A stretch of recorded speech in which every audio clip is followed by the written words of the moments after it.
Salam, shalom. I'm giving you all a chance to get in here.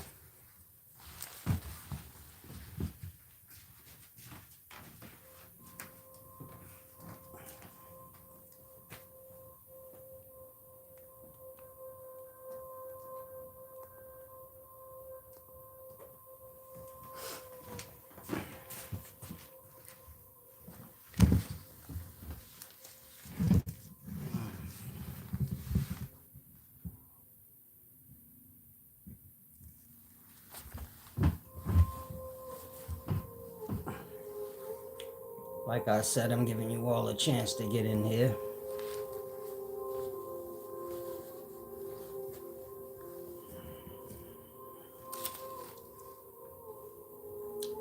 I want to explain the ego to you guys. The actual teachings.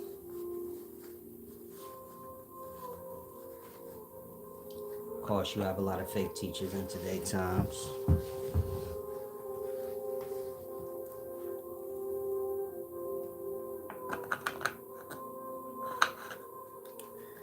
Many of y'all are too young to understand things properly. But you know you want attention, so you get my point. Guys pretend y'all are things y'all are not.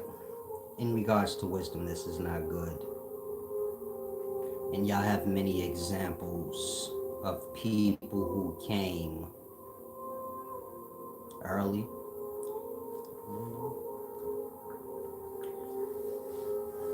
where they are now. So be aware of these things. Now, before I get into knowledge, I like to bring myself down as much as I can. When I say down, I mean like emotionally, mentally. 2-minute mark. Okay, we can start.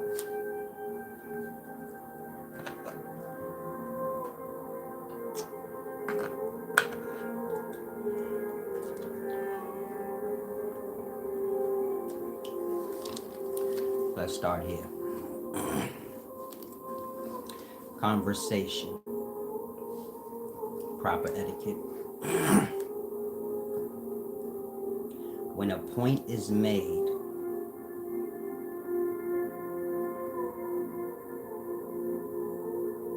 and you speak over that point. When I say speak over it, I mean continue on talking after the point is made.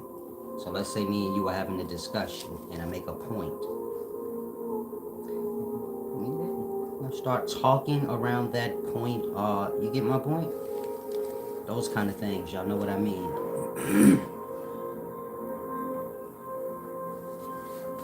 When you do that, that is insulting someone's intelligence. Meaning that is an insult to somebody. If they disrespect you after that, that's what you have to expect. I'm saying that because a lot of you guys come here like that. I make the point to you, then you talk around the point. After that, I'm not going to respect you because you disrespecting me. Now, basically, playing on my intelligence like I'm a fool. Now, I know some of you guys will say, well, you can just ignore them. Ignore is a form of disrespect, so it wouldn't matter how you deal with the disrespectful.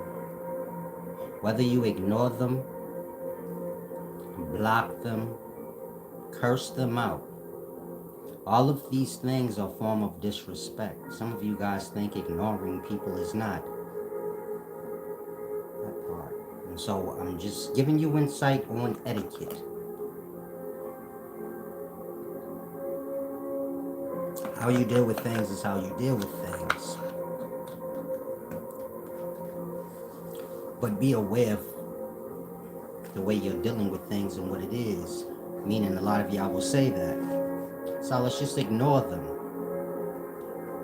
Is in ignoring a form of disrespect. If you're speaking to me and I ignore you, that part. Disrespect is disrespect. The point is, do not expect respect if you're disrespectful or playing dumb. If you're playing dumb, you cannot get offended if someone speaks to you like you are. You get my point? Y'all play dumb around points, and then when you are dressed in that manner like a dummy, you take an offense like you don't know you playing dumb just because you don't like the point. And so,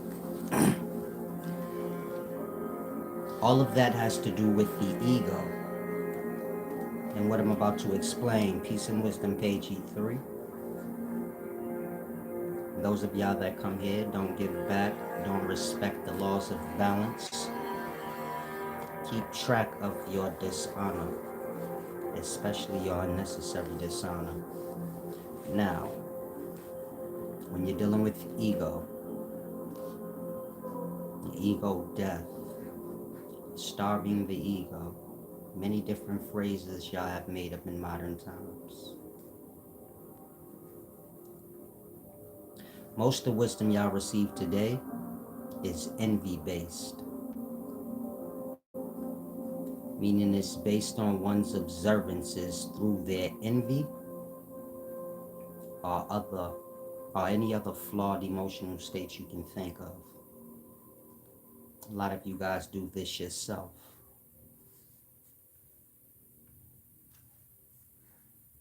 Ego has to do with things like that. You see how I said speaking around the point after it's made. These are examples of what conquering the ego, killing the ego, or starving the ego is about. Most of y'all confuse ego with arrogance, but that's only because you're envious or you're envy filled. I'm not speaking about me. A lot of you guys come here, you can't separate your brain from me. You possessed or obsessed, but whatever I'm explaining now ain't got nothing to do with me. I'm explaining ego, which is a subject matter. Many of you guys are lost on your narrative of ego. And that, when I'm explaining it, you get my point? And this is why it's important to shed the ego. Because most of y'all are dumbed out by your ego in that manner. Meaning it's making your brain, your mind, your perspective completely narrow because you keep avoiding reality. Overlooking points made. When I told y'all I don't have ego, y'all have ego. I actually waste my time talking to y'all. And y'all already showed me y'all beneath me. Because y'all are going against me and I came to teach you. And you came to receive it. That part. Now, once a point is made, you can still talk all around the board. You can convince ego with arrogance. You can do whatever you want because it's your own brain. That's what the ego is about. I can make the point to you 50 times. Will you accept it? You don't have to. You can play dumb your whole life. Do you grasp now the importance of the ego, or the starving the ego, or shedding the ego teachings? Meaning, y'all view ego however y'all do. And the starving and the ego death however y'all do. And you're going to get whatever you get from it. Now, I just explained to you what it is. Those little details that y'all don't even think on. Meaning you don't consider you have the ability to make reality whatever you want or make yourself right whenever you want in regards to your own self. I could say 1 + 1 = 2. You cannot like me and say, no, it equals 11. In reality, it equals 2. But you can go against the whole world in reality. You get my point? And feel justified and right. Like that. Now, if you view today times, y'all are way lost in y'all ego. Y'all narcissistic. If you say, how are we narcissistic? Y'all have a cancel culture. That means whoever doesn't say whatever y'all want them to say, which is pointless. Again, if somebody doesn't say what y'all want them to say, them speaking whatever you want them to say is pointless of them even speaking. But y'all have it that way. And if a person doesn't say a thing y'all want to hear or what y'all want them to say, cancel them. This is the epitome of ego, narcissism, all these things. Now, those of y'all that are like that, do you get my point? Y'all are the main ones that will call someone a narcissist or say someone has an ego. This is why it's important for the ego to be understood accurately and killed. Y'all think ego got to do with killing someone's confidence or someone's arrogance. That has nothing to do with you though. You can kill everybody in life's arrogance. You can make the whole world a bum. Now, what's that going to do for you? Nothing. Any teachings or thing you learn, it have to do with self. If you're learning it and it seems like it have to do with someone else, like I said, y'all wisdom is based on y'all envy and things like that. So, someone else. You're gonna miss the glory and the point. And so when you're dealing with the ego, it has nothing to do with one's arrogance or confidence. If I say what's the confidence or arrogance level before it's too much, that part. There's no number. There was no graph left. There was no graph left that say once you get past 550 degrees Fahrenheit of arrogance, then you're too hot. That part. This person have their perspective. The next person have their own perspective. You get my point? Some of y'all say this person's confidence don't bother me. It may bother the next person. You get my point? Arrogance, I don't.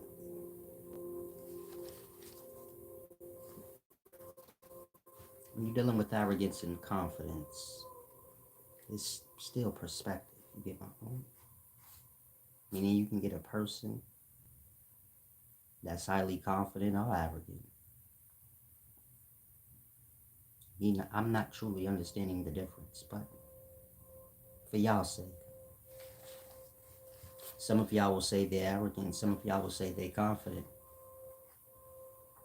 I'm making a point that there is no graph for one to ever measure when one's arrogance or confidence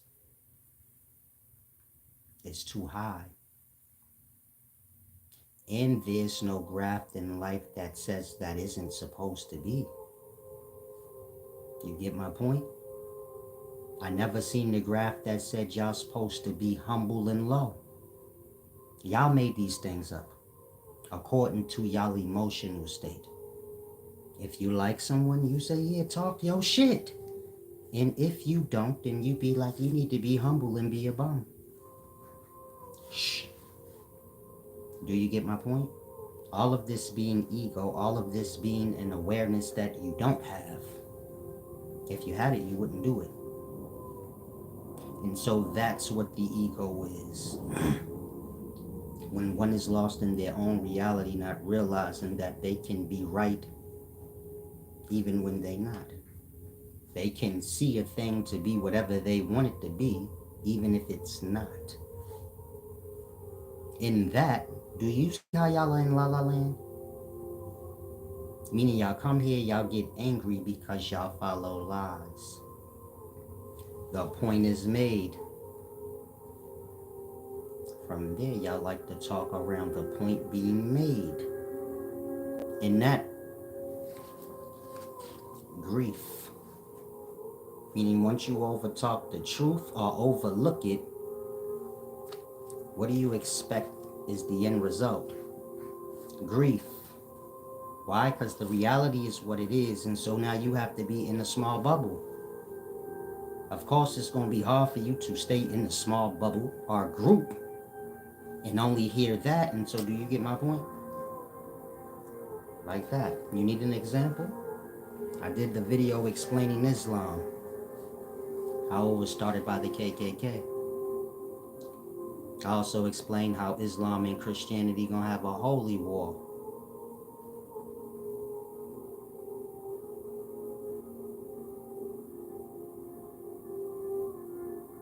The jihad in Islam, the Great Tribulation in Christianity. The Great Tribulation is when Christians believe they're gonna be getting slaughtered in the name of Jesus. Meaning they're gonna be getting slaughtered because they worship Jesus. If you're young in this time, maybe you never heard of this. It's written in the Bible. People like to play word games in today's times. I'm not sure why. But this is written in the Bible. Even if you didn't read the Bible, there's topics of discussions about this. Like what the Great Tribulation is and how Christians are going to be getting killed in the name of Jesus. Jesus said this in Revelations. Like, not Revelations. I think it was the book of Mark, Matthew, John. They all the same. I don't want to hold you. I forget which one is which because they are the same. It's a perspective thing. Mark's telling you the same thing Matthew is and the same thing John is from their own perspective, but they seen the same thing. So ain't really no real differences. He left out that Jesus had on one slipper. There's little differences like that. We like whatever. But the point I'm making is it's have nothing to do with this, the scriptures. I'm speaking about what I'm speaking about. That being the holy war. And so if you're a real Christian, you should know what I'm talking about in regards to there being a tribulation where y'all gonna be killed or I don't want to say crucified, we passed them times, but crucified like kind of in perspective.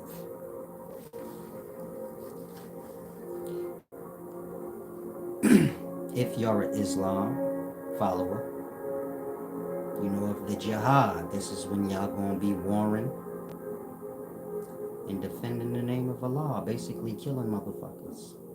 And so I was just explaining how those two things go together. It's all perspective.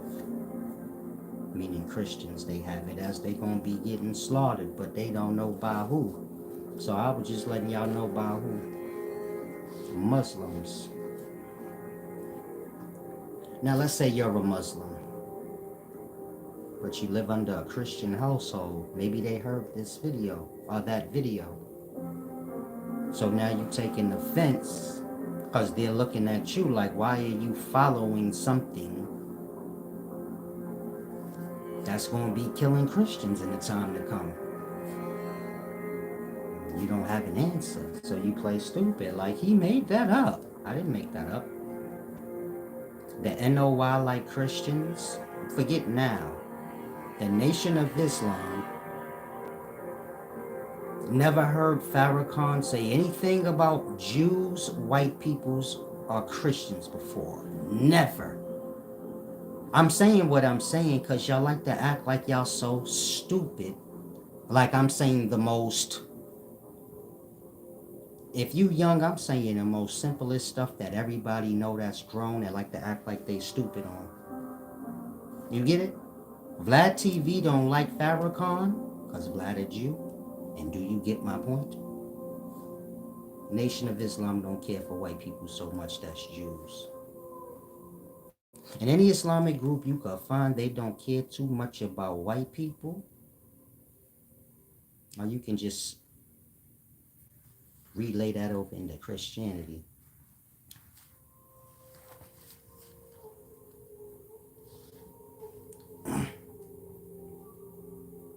There's no Muslim group that does not view Christianity as an opposition something in the way, something that is bad and unjust. Christians are lost in their ego. Y'all only pay attention to whatever Christians is talking about.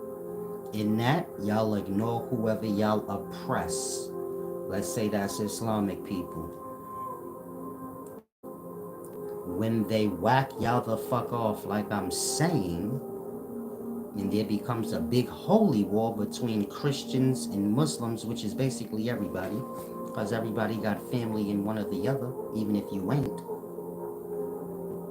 I was just explaining that, so maybe if y'all didn't have too much ego, y'all can open y'all eyes and see, oh yeah, this already started.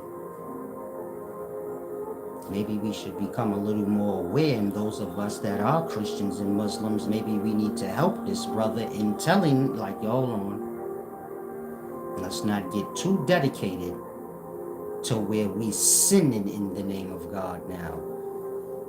Because there's a thin line between being just and losing your goddamn self. Muslims is killing in the name of Allah. They have lost their way. Period. When you're going to kill somebody, let it just be in the name of your own doings. Put that on yourself, not on God. You get my point? If somebody's oppressing you, that's because you lost your balance in some way. You get my point? If two brothers is fighting and somebody come along and start robbing them both, that's their fault. They lost their balance. They lost their unity. You can't. You get my point? You got to start there. But the point I'm making is, when y'all look past truth, try to talk around it. What I just explained, this being one of those things y'all would like to talk around. When you do that, you cause grief and disdain for yourself. Because you're not never going to make that point in reality. You could say all day, Silas don't know what he talking about. Whatever I said already came to pass in reality. I'm speaking life in reality. Y'all are speaking words on papers and whatever came out of somebody's mouth. That part. Again, whatever I'm saying, it already came to pass. I said the conscious community, that's not wisdom shit. This ain't no jab at nobody in it. The teacher after teacher that speak for the conscious community have been fraudulent in their ways. Time and time again. Y'all take offense. Silence is against the people. How can I be against the people if that's the reality? Meaning y'all just dumb. How many times can somebody present? Y'all got many examples from Polite, Young Pharaoh. Some of these dudes ain't been in a home doing a video in quite a while. You get my point? Like that. Meaning some of these dudes have become homeless fucking with. And y'all overlook these things? Reality. Now whoever's homeless, I'm not trying to throw nothing in nobody's face. That's something that y'all need to be aware of. To help. But y'all not even aware of y'all own. Meaning y'all are just full of shit. But this is my point on the ego. The ego is not the simple-minded things that y'all make it. Shedding the ego got to do with deeper things. Things like what I just explained. Or before you can even get to the teachings of the ego, y'all have to overcome y'all following nature. Like a child. In that y'all follow whatever is said in the group. Even if you don't agree with it wholeheartedly, you wholeheartedly agree you with the group. In that you dumb your own self down. Do you get my point? Meaning y'all false ways They play their part or they roll on y'all. Because y'all have ego or are lost in the ego. When I'm speaking of the ego, I'm speaking of the ego as I explained it. Not y'all arrogance or any of the dumb stuff y'all think it is.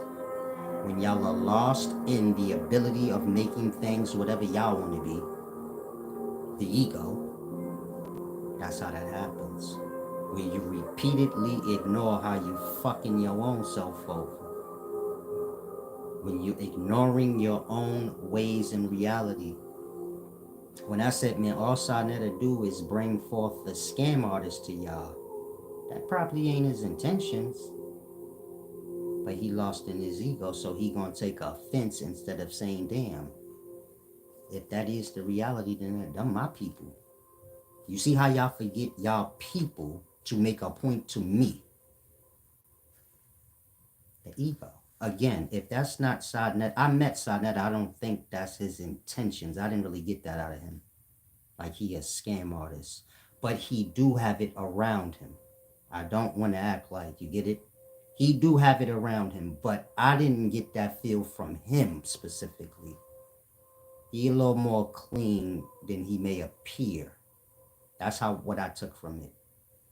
He a little more clean and got a little more better etiquette. And you get my point? He more like me than he give off. If you ever met him behind the scenes, you may think like that. Like this nigga's like Solace on the low blood, but he just pretending like he with that shit. In that, I don't think he like a real scam artist. Y'all ain't got nothing really on him except what I said. He just be attached and kind of bring them forth, give them light. Now, when I say that, because of ego, you get my point? You'll take it as an attack instead of saying, these are my people. And these people that I'm bringing forth to them, they're listening to them because of me overall. So I don't even have to bring them forth if they not straight. Do you get it? Correcting whatever errors is there, making everything better. But because y'all have ego, y'all become blind by the reality. That's what shedding the ego or starving the ego teachings have to do. That's what it have to do with. Meaning it wouldn't have to do with Sarnetta bowing down to me and saying, Solace is right. It would have to do with him becoming aware of that for him, for himself. He don't have to tell me anything about it. Don't have nothing to do with me. You get my point? It's the same with y'all. Whatever ego things y'all lost into, ego being what I said, when y'all skip over the truth and the point, not being aware that you're fucking yourself and whoever's around you when you do that. You can't do nothing with life, but just make yourself aggravated and stuck.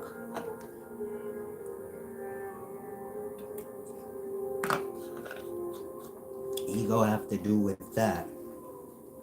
It's an aspect of self. Look at it like pride.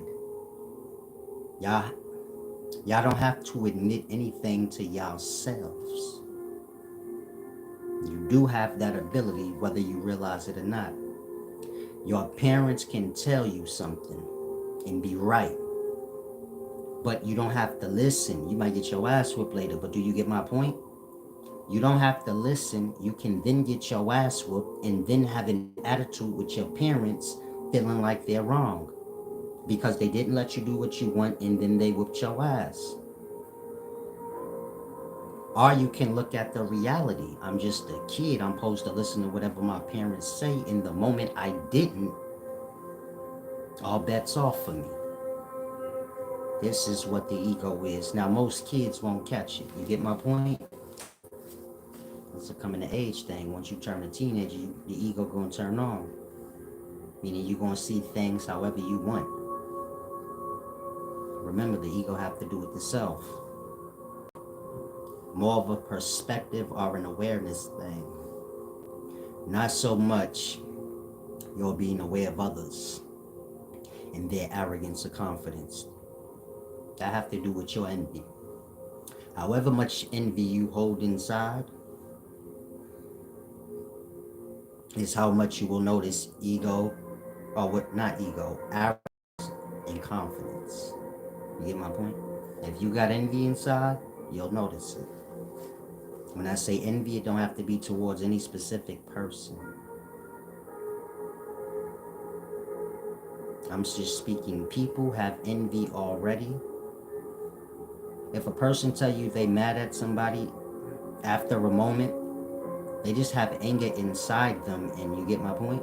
They could put it on anybody they choose, and they are. They'll probably go home angry and put it on their spouse. You get my point? This is the ego. One has to become aware of these things with self. How self have the ability to be wrong and carry on.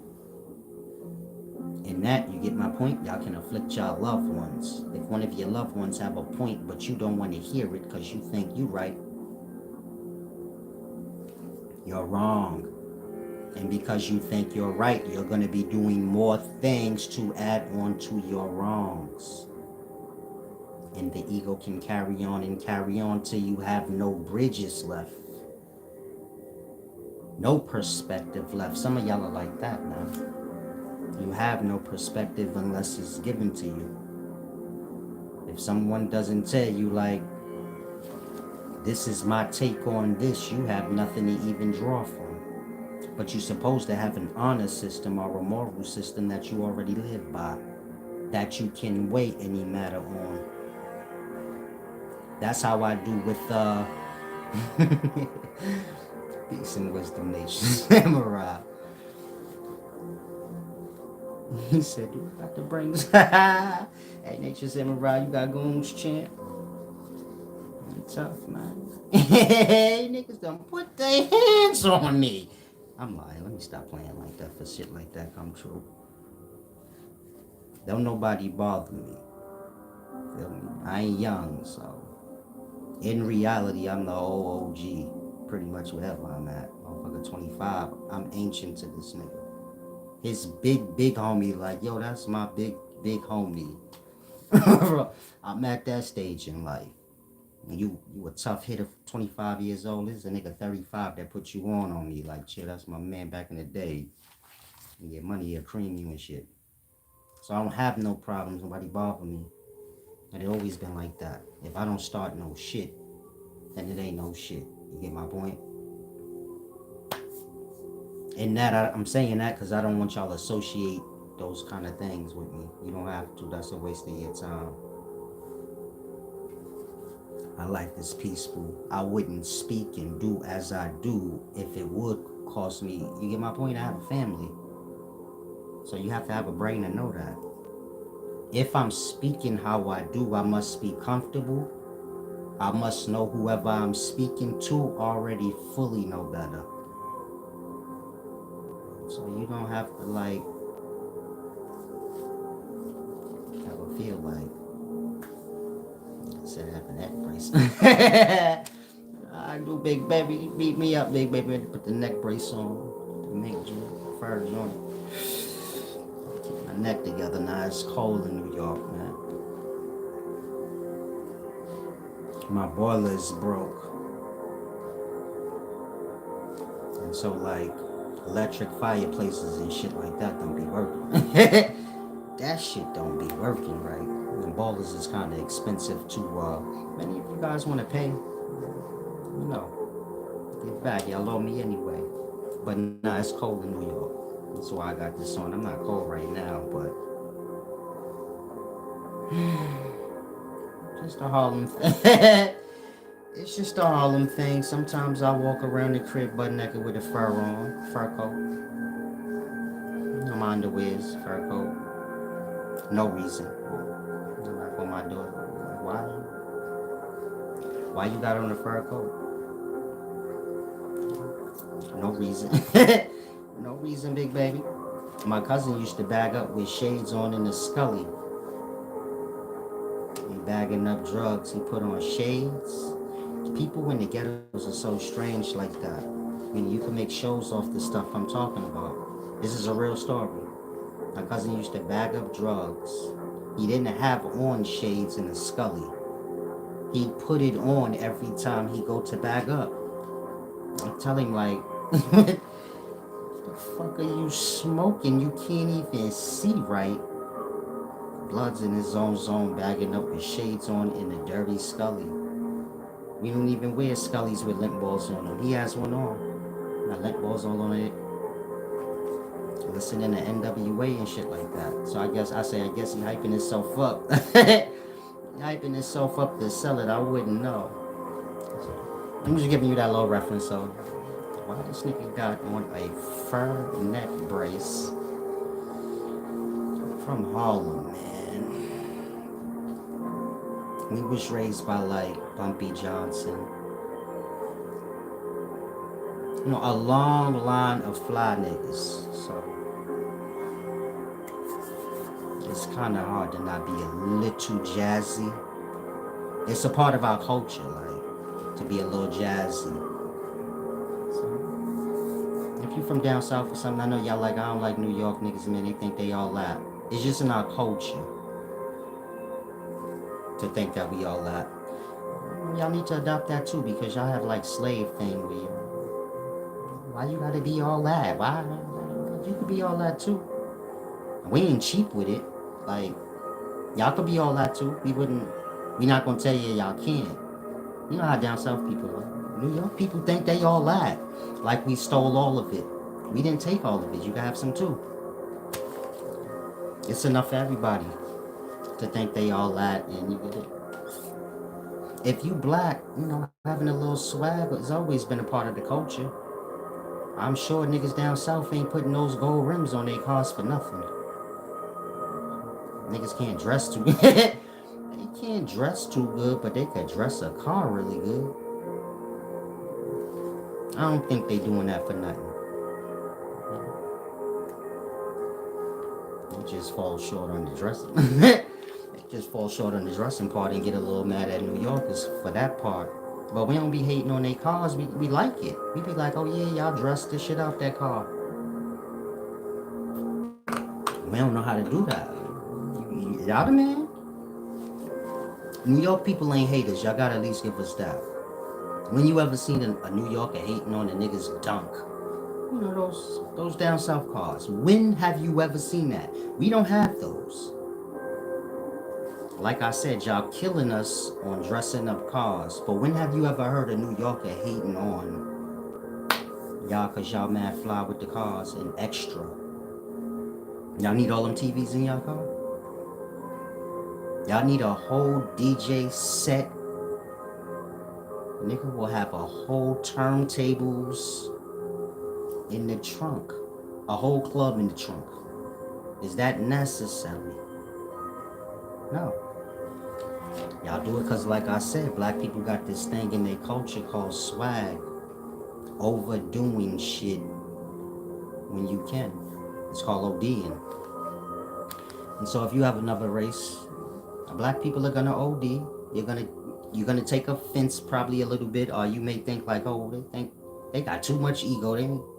We come from the bottom, so we going like, y'all not gonna steal a little bit that we do get away. That's how that shit go. Whatever we get, we gonna make sure that you have to see, like, cause y'all be put us down too much. That be the narrative, you know. Black people ain't shit, so we gonna parade around whatever little wealth we get, and you gotta respect it, nigga, because y'all keep making a narrative that we bums and think what race when they be like, did you give back? They be thinking black people like we the bums. We ain't the fucking bums, blood. Think about it and say, man, did you give back to the community? Who they talking about? Yeah, black people. Mind you, we ain't the bums. We don't need no handouts. Niggas in the ghetto got hella pride. You can go to the ghetto and give a bum $1, and nigga be like, damn, you ain't got no more? Let me get let me get $250. What am I gonna do with him? You get it? This is a bum. You don't have no money, but he's like, come on, blood, I don't even want $1. Keep it. You can go to the ghetto, and a bum will give another bum his $1. One bummer have $1. The next bummer walk by panhandling. The bum will give him $1. Like, man, I don't need that shit. I'm used to getting fives in my bucket. So the point I'm making is black people ain't the bums, and if we are poor and bummy, it's because that's what we want to do. It's not. We gonna blame everybody in life because that's what we do. But truly, if we bums, it's just because we want it to be, and we need a break, and you need to mind your business. Like, so I'm just clearing up black people reality because there's a lot of stereotypes, like we the bums, and if you make it out the ghetto, you need to give back. You can keep your shit. We don't need it, nigga. Bye. And a lot of people from the ghetto got the same mentality I got. Nobody don't need these niggas coming back to give nothing. If you gone, be gone, nigga. Salute. Open up the doors, if anything, but you don't need to come back here. And they got that mindset because they like, I'm not gonna be here when you get back here, nigga. So you better keep going. What do you think? We waiting on you to come back? And you do have the people in the ghettos that's gonna be there forever, lingering around. Some of these people being people that came back to do good in the neighborhood. I ain't talking about them so much. Then you have others, just lingering around. They make the ghetto what the ghetto is. Like I said, you do got people in the ghettos, they be cleaning up and giving out.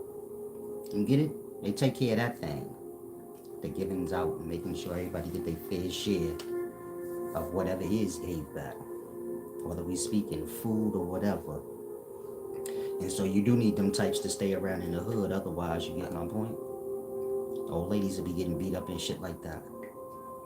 So I'm not saying that. If you somebody in the hood and you keep the order going, it's like I said, niggas in the hood ain't bums. If they are, it's because they want to be. But overall, we don't need nobody's handouts. If anything, y'all cheating us out of opportunity when you're pumping this handout shit. I'm gonna say it again. If anything, they gonna cheat us with the handouts instead of giving us the opportunity, which is what we should be getting. You don't gotta come back to the ghettos and give us no handout. Come back to the ghettos with those opportunities, like how you got it. That part, nobody ain't talking about those kind of things. So this is where the ego kick in. Meaning the shedding the ego teachings have to do with things like that. Becoming aware to see the real reality and not whatever you want it to be. Everybody having that power to make anything whatever they want it to be for them. Peace and wisdom. Oh, what's up, bro? Lorenz Studevant.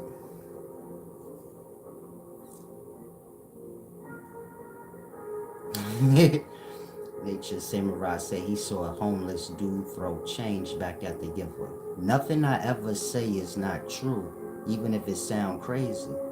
I done seen a lot of things. Some of these things y'all seen too. Some things y'all gonna see later in the time to come when you older. I'm just letting you, when I say these things, I'm letting you see, like, black people ain't the bums. We like the second in line. You know how they say, like, white people is privileged? No, we're privileged. It's not white people, my nigga. You have white rulers, but they give us the privilege. That's why white people, like, they mad. They be like, when they see black people fly, they be getting mad. Because, white people buy all the bootleg shit and we buy all the real stuff. That's the secret in life nobody know.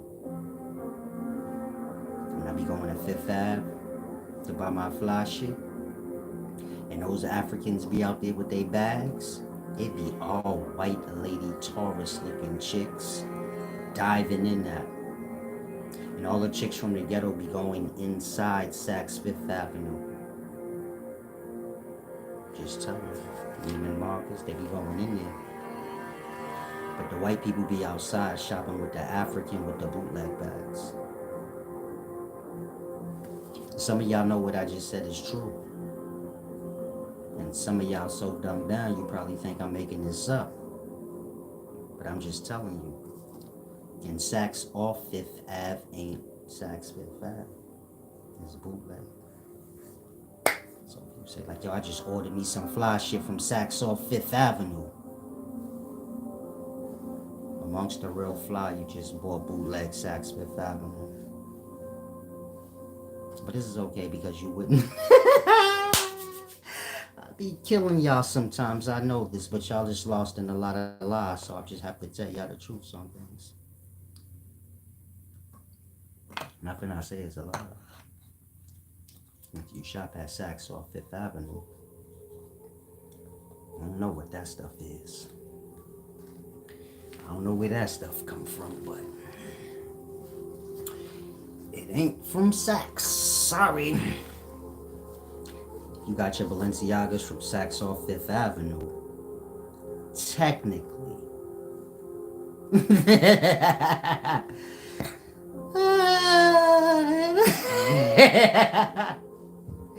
We living in times where niggas be saying niggas shit is fake and niggas don't even know what fit. You get my point? We live in that generation. But for some of y'all that you don't want the fake stuff, you have to go to the department store. If you live in New York, that's easy. Just go to Fifth Ave, start at 57th Street, and maneuver your way down to 46. And you should see like Saks, Burberry, and a whole bunch of things. The department stores. When you go in there, they have sales sometimes. Sometimes they don't. And that's how you get the real stuff. If you're ordering it offline, you're going to be seeing like a lot of Saks off Fifth Ave and all those other kind of sites. And your shit might be a little bootleg. That's why I say if you got Alexander McQueen's and they ain't come with no bag, they always come with a bag. Shit probably a little...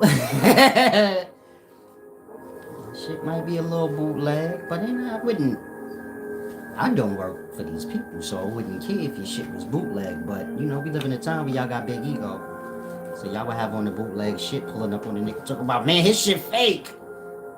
You don't even know Saks off Fifth Avenue is fake, so didn't you get it? This never happened to me.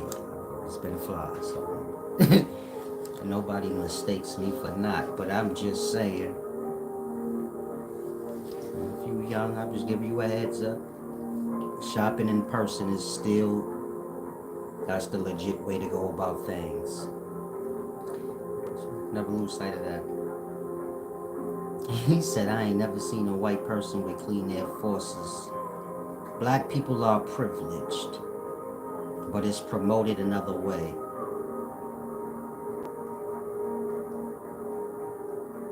I ain't saying we shouldn't have more.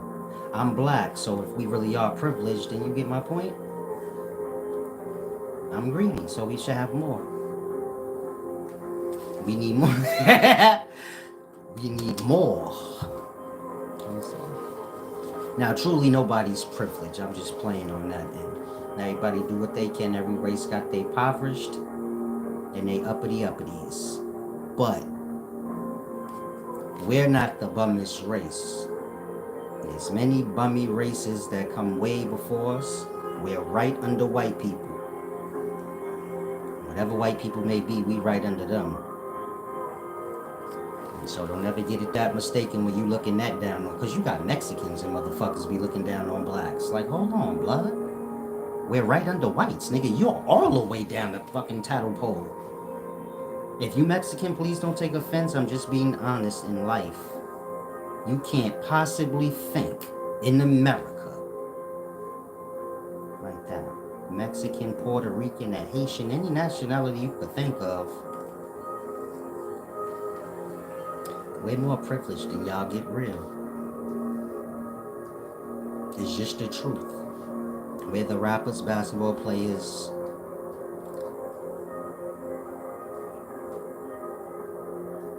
the actors, movie stars.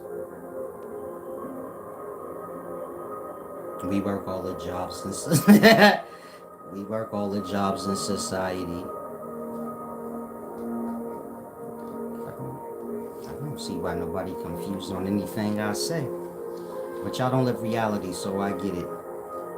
Now, anything I just said is not to say that blacks aren't. You do have blacks struggling, and we do need, just treatment. But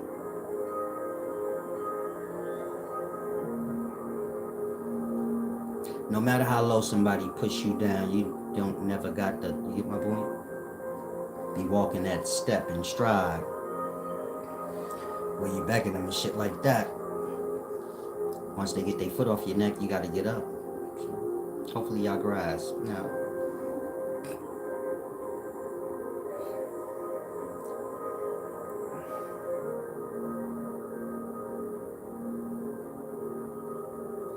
Nature Samurai said, does black people, got to get you some writing lessons, big baby. He said, does black people, do black people make America popular? Or do New York make people from other countries make America popular? Everything is New York. Of course, the other states may not admit that, but everything is New York. So whatever the fashion is, it's New York. I'm not famous. I'm the first one y'all seen with those bird hats. I had this shit on really. But I'm the first one y'all seen with these hats, these Gorham Brother things. If anyone tell you that's a lie, get real. But I'm the first one y'all seen with those. Y'all didn't see nobody else with those because nobody else knew where to get them. Just one store in New York had them. That's it. I'm not famous, but you see how everybody wear those hats? Starting from when y'all seen me wearing them, then y'all slowly start seeing other people like from other places wearing them. I'm giving you that example so you could see New York, everything start there. You ain't even gotta be famous. If a nigga from another place see you with some shit on, they more than likely ain't got no access to get it. So they gonna ask you, where'd you get that? You get my point? Like that. And so whatever you seen, it usually derive in New York and then pan out. Even with hip hop, dudes is rapping in New York and then you get it and pan out. Now, of course, LA niggas, they may not want to agree with that, even though that's the reality. And the down south may not want to agree with that either. But somebody from Baltimore may not want to agree with that. And that's the reality. You go to these places, you see New Yorkers there. Baltimore, LA, anywhere you could think of. You come to New York, you don't see nobody from LA here. If you do, they visiting. It's rare you see people from Atlanta, Georgia moving here. It's rare you see people from other places coming to New York. We just everywhere else. I'm saying that so you could grasp. Everywhere is truly just like New York influenced. And so when people come in, they're looking from other countries and places, they just looking at New York for the most part, no matter what they looking at. And so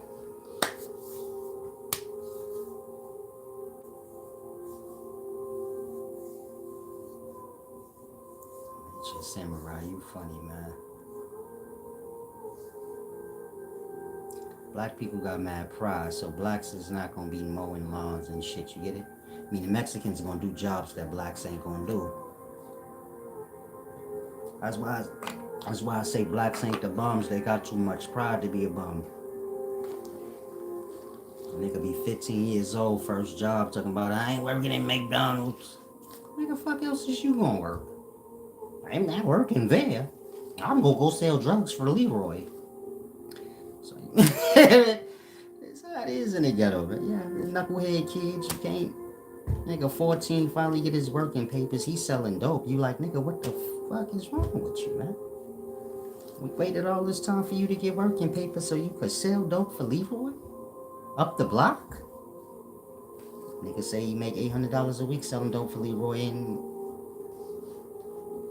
those summer paper jobs. Some of you jobs don't pay nothing. What you gonna tell a kid in the ghetto? Don't do it? So you gotta do what everybody in the ghetto do with kids like that. Get $20 and I won't tell your mom. I'm sorry, I'm lying. Nobody does that. See young boys selling dope. Give me $50, $100. I'm gonna tell your mama. Give it to you. And that's how you earn your living. Shaking down, shaking down little kids getting money before their time. So there's mad tricks to the trade out here in these streets. You gotta know. You gotta know how to make your money. Like you can always threaten kids, bad ones, and doing things they mama don't approve of. You see that boy out there selling weed, be like, give me $50 on. Well, in the daytime, the mama probably know. She got him out there. He worked for her. In my day, your mama didn't know. So if somebody threatens you, like I'm gonna tell your mama, you like, damn, if they tell my mama, my whole drug career is over. My whole little selling weed business gonna be over. She gonna whoop my ass. So you liable to give it to them. And then round your boys up and plot on how you gonna kill them. Now you kids, y'all ain't gonna do shit. But you know, this is just the grooming to when you grown and you really do start doing shit. There's always that business threatening little kids. Have to tell their mama.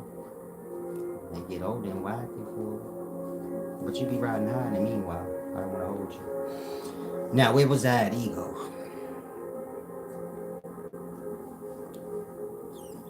It's cold in Georgia. Georgia have the same weather as New York until it get like February, March. Then we start get like snow. They don't. But they at the same temperature. Sometimes they be a little colder. Dudes in Georgia just don't know how to dress, so they be having on like hoodies when it's cold. They be freezing. Nigga in Georgia. Dudes in Georgia ain't the best dressing people on the planet. I don't want to hold you. We'll have on a tight ass hoodie jacket. It be 30 degrees. Snot coming out his nose, looking crazy. I don't want to bother anybody. I'm just a humble, poor servant. Doing my works. Now, it was that ego. Before you get to understanding the ego accurately, there has to be many, you get it? You have to go through balance, honor, conquering those things with self. Y'all don't have no fairness or no truth with self. Y'all untruthful with y'all own selves, and that it's easy for y'all to fall into false ideals and anything. But you have to get those things under wraps first, meaning balance and honor. Anything I look at or anything I consider, I put it on that scale. And say, be a Christian. I put it on the scale of balance and honor. Then I say it's not fair for God to die for us. That part don't have no balance in it. Something wrong there. That part. If you stay on balance and honor, you won't ever get lost on what is just and right. You can't skip over unjust parts. Thank you to whoever gave back. I appreciate you. But like I said, you can't skip over unjust acts and things like that. Thank you, love.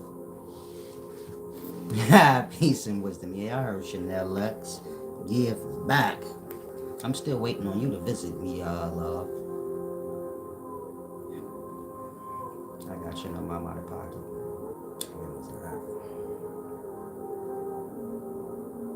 Balance and honor.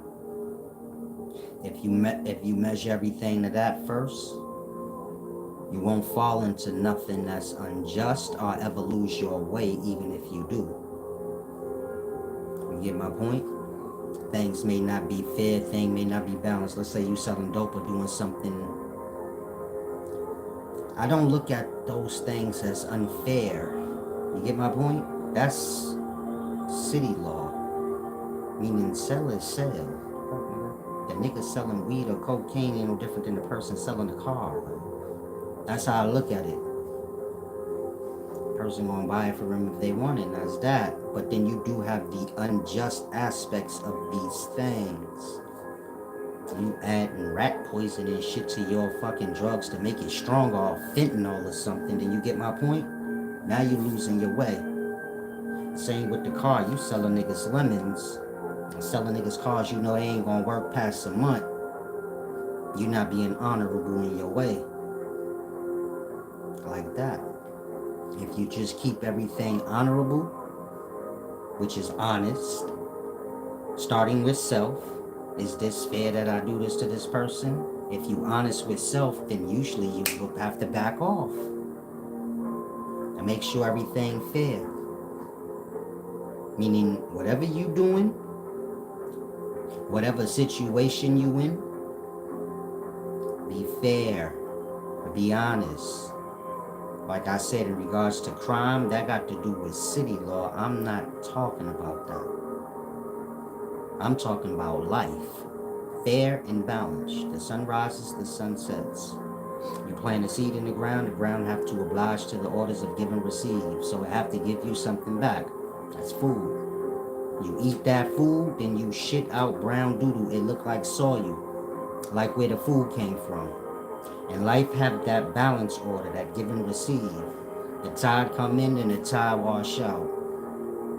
Life give you many different examples of balance so that man knows, okay, this is how we're supposed to be. Make sure the tide is coming in and the tide is going out. Inhale, exhale. You get it? Make sure everybody get their fair share.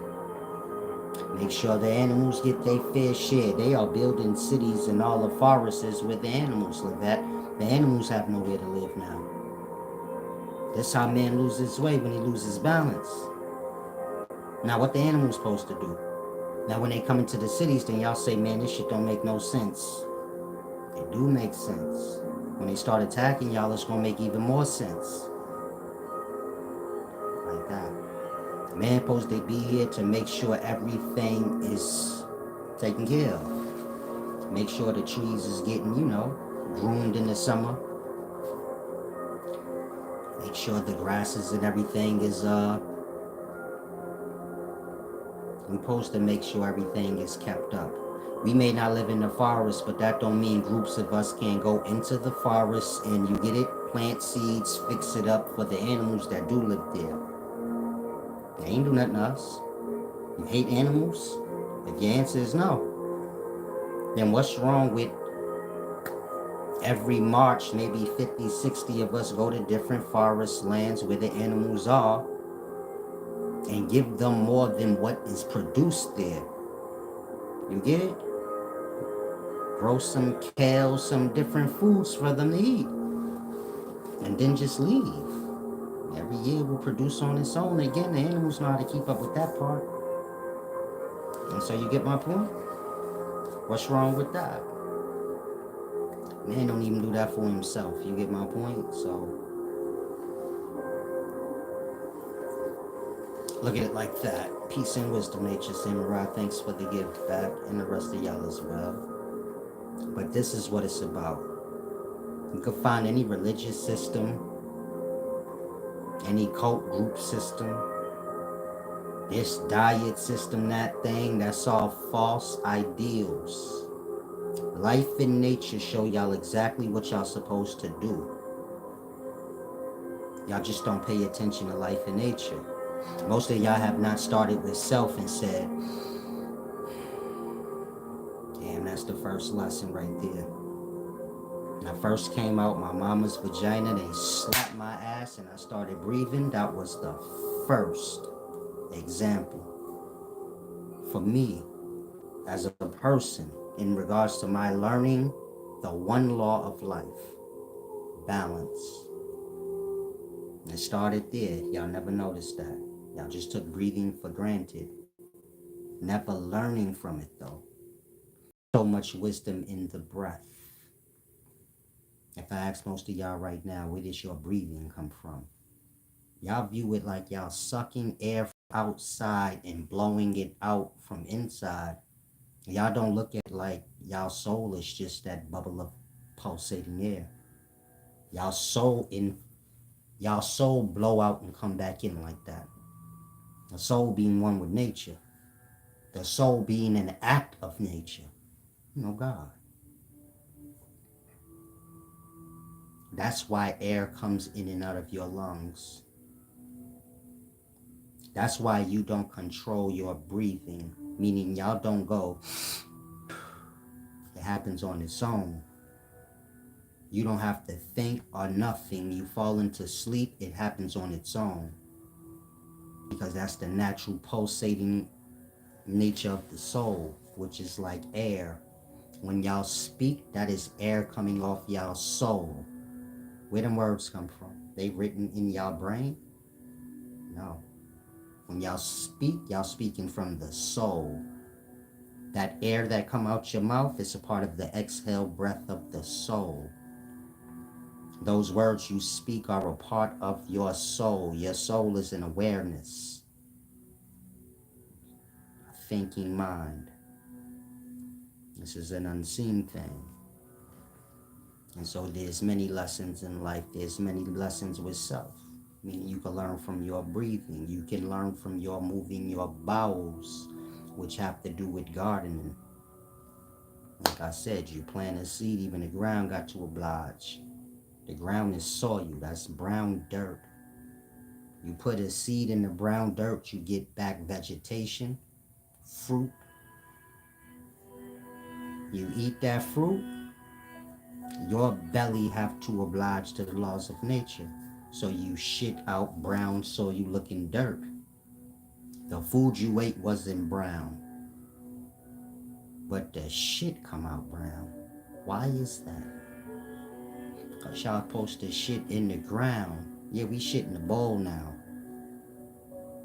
But do you get my point? In the past, y'all would have been shitting in nature. Giving back to nature. The animals still do. They take their shit out in nature. Give and receive. The bowl didn't give you nothing. You shit into the bowl, all you do is help the city charge you for natural gas and shit. Okay, because that's what they do. Boil you y'all shit and sell it back to y'all as natural gas. Shit is gas. If you lost, and what you think a fart is? Gasolina. A fart smell like.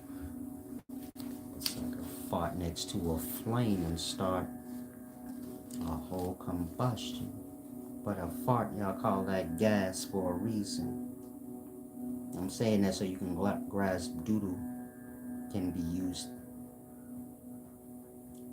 for gas. Doodle is a resource. I don't think y'all get it. Some of y'all will say, nah, they use the plants. Whatever they tell you, they tell you. I mean, at the end of the day, why they gonna tell y'all we use y'all shit? Then y'all be like, why can't I just use my own shit and then I don't have to pay gas no more? So then they tell y'all whatever they do because it's easier for them. It's better than a lot of y'all. Otherwise, y'all know better. Do you follow? So I ain't never heard that they take all the people's shit in the city and then sell it back to them as natural gas. How do they even do that? You know, boil your shit the same way you boil your water and you see the water vapor rise out. If you boil your shit, gas,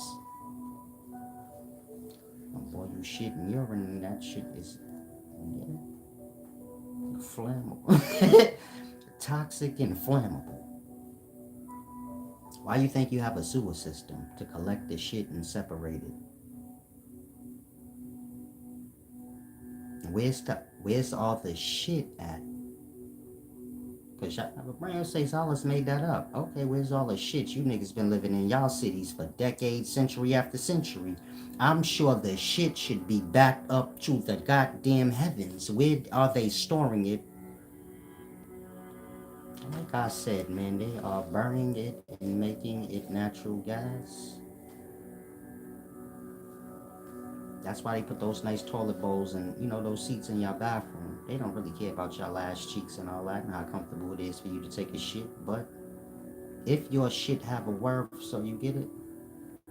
That's how you always know when a person exploiting you. And you like, damn, this toilet bowl is nice and white. I didn't know my shit was that important. It ain't, but it must be. So if you was out in nature ever, you ever decided I'm gonna live off grid, this is a jewel that you can keep for yourself.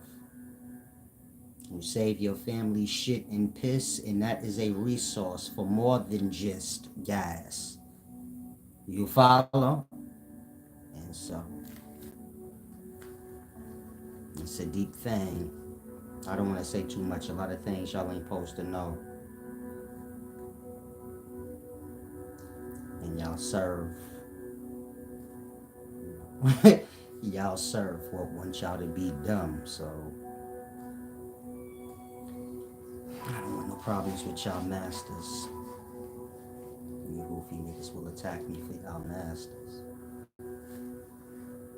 So fossil fuels really mean feces fuels.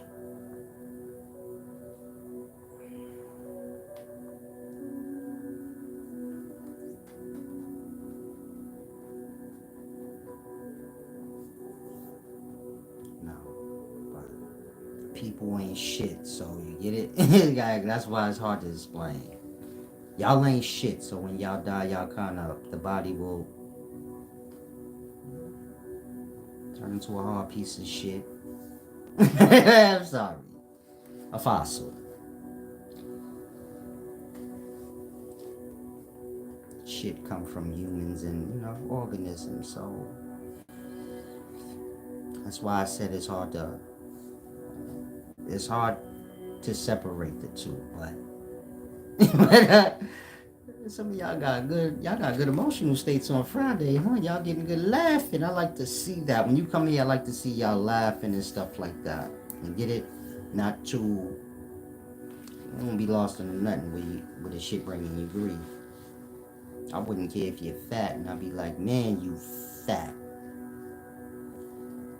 If that shit funny to you, get it? I like to see that.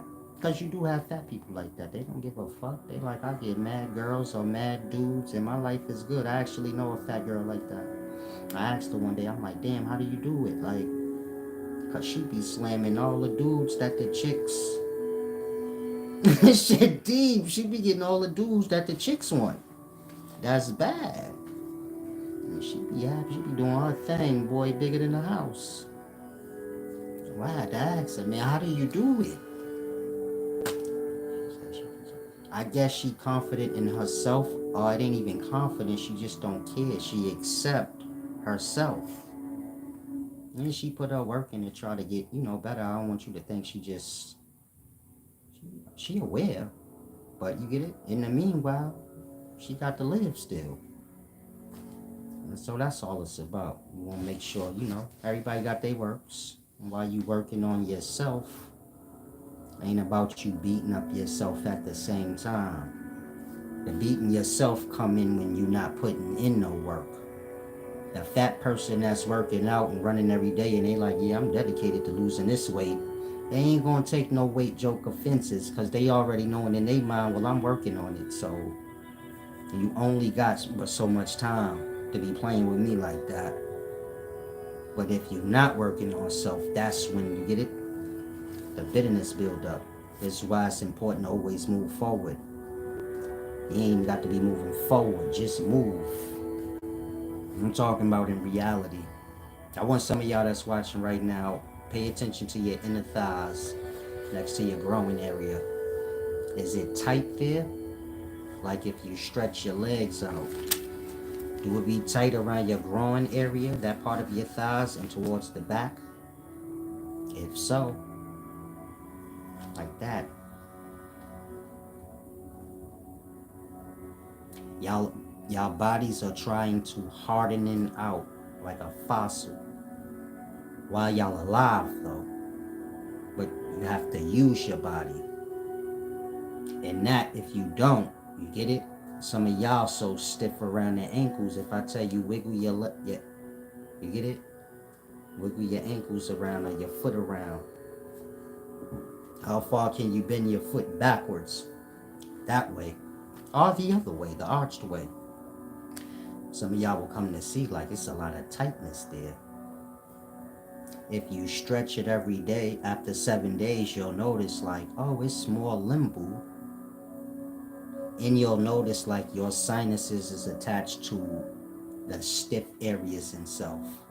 So if you like, damn, my shoulder a little stiff, you'll notice if you start wiggling it and go through that pain, like one of your sinuses might clear up. Your eyes might tear because you get it. You might have like, like a cold or mucus building up. The eye might start tearing, but those tight parts of your body that y'all not working out, they tie into y'all sinuses and y'all brain, the senses too. Kind of like an interference. Some of y'all have stuffy nose forever and you don't even know it.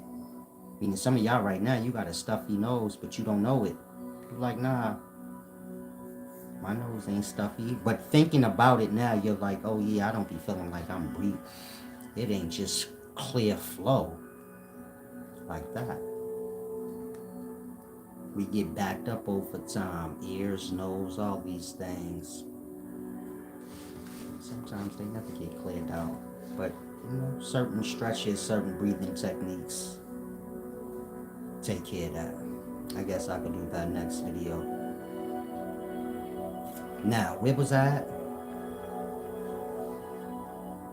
I done forgot.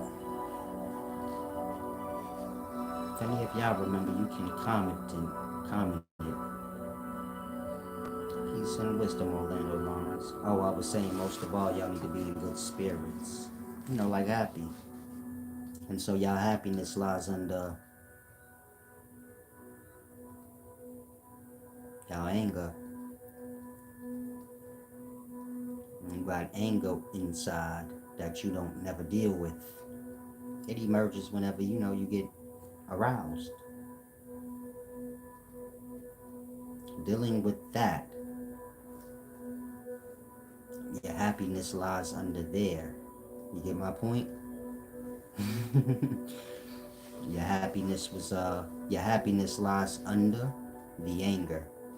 We try to build happiness on top of our flaws, our flawed emotional state. The anger, the envies, all these things.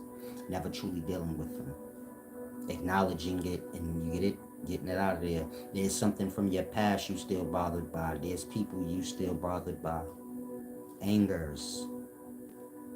Most people try to go on or build happiness on top of those angers, or act like, I ain't mad, I don't care. Do you get it? And so those things have to do with the ego, or the shedding of the ego teachings. Meaning, you have the power to say, I don't care about nothing, I ain't mad. Even though you are in reality. And that you don't get to that. And that, do you get my point? You never get to your true happiness. You just be always seeking it because you can't put happiness on top of anger. And whatever happiness you seeking, it's already inside. Y'all think happiness is outside of yourself. It was already put inside of you to grow as you go. Y'all put dirt on top of it, or anger and bitterness. And you get it? And that y'all start seeking for happiness outside of yourselves. Y'all was happy when y'all was babies.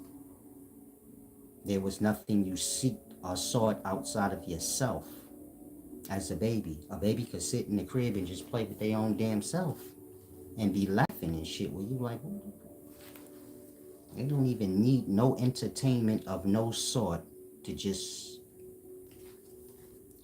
Some of y'all had babies, you know what I'm talking about.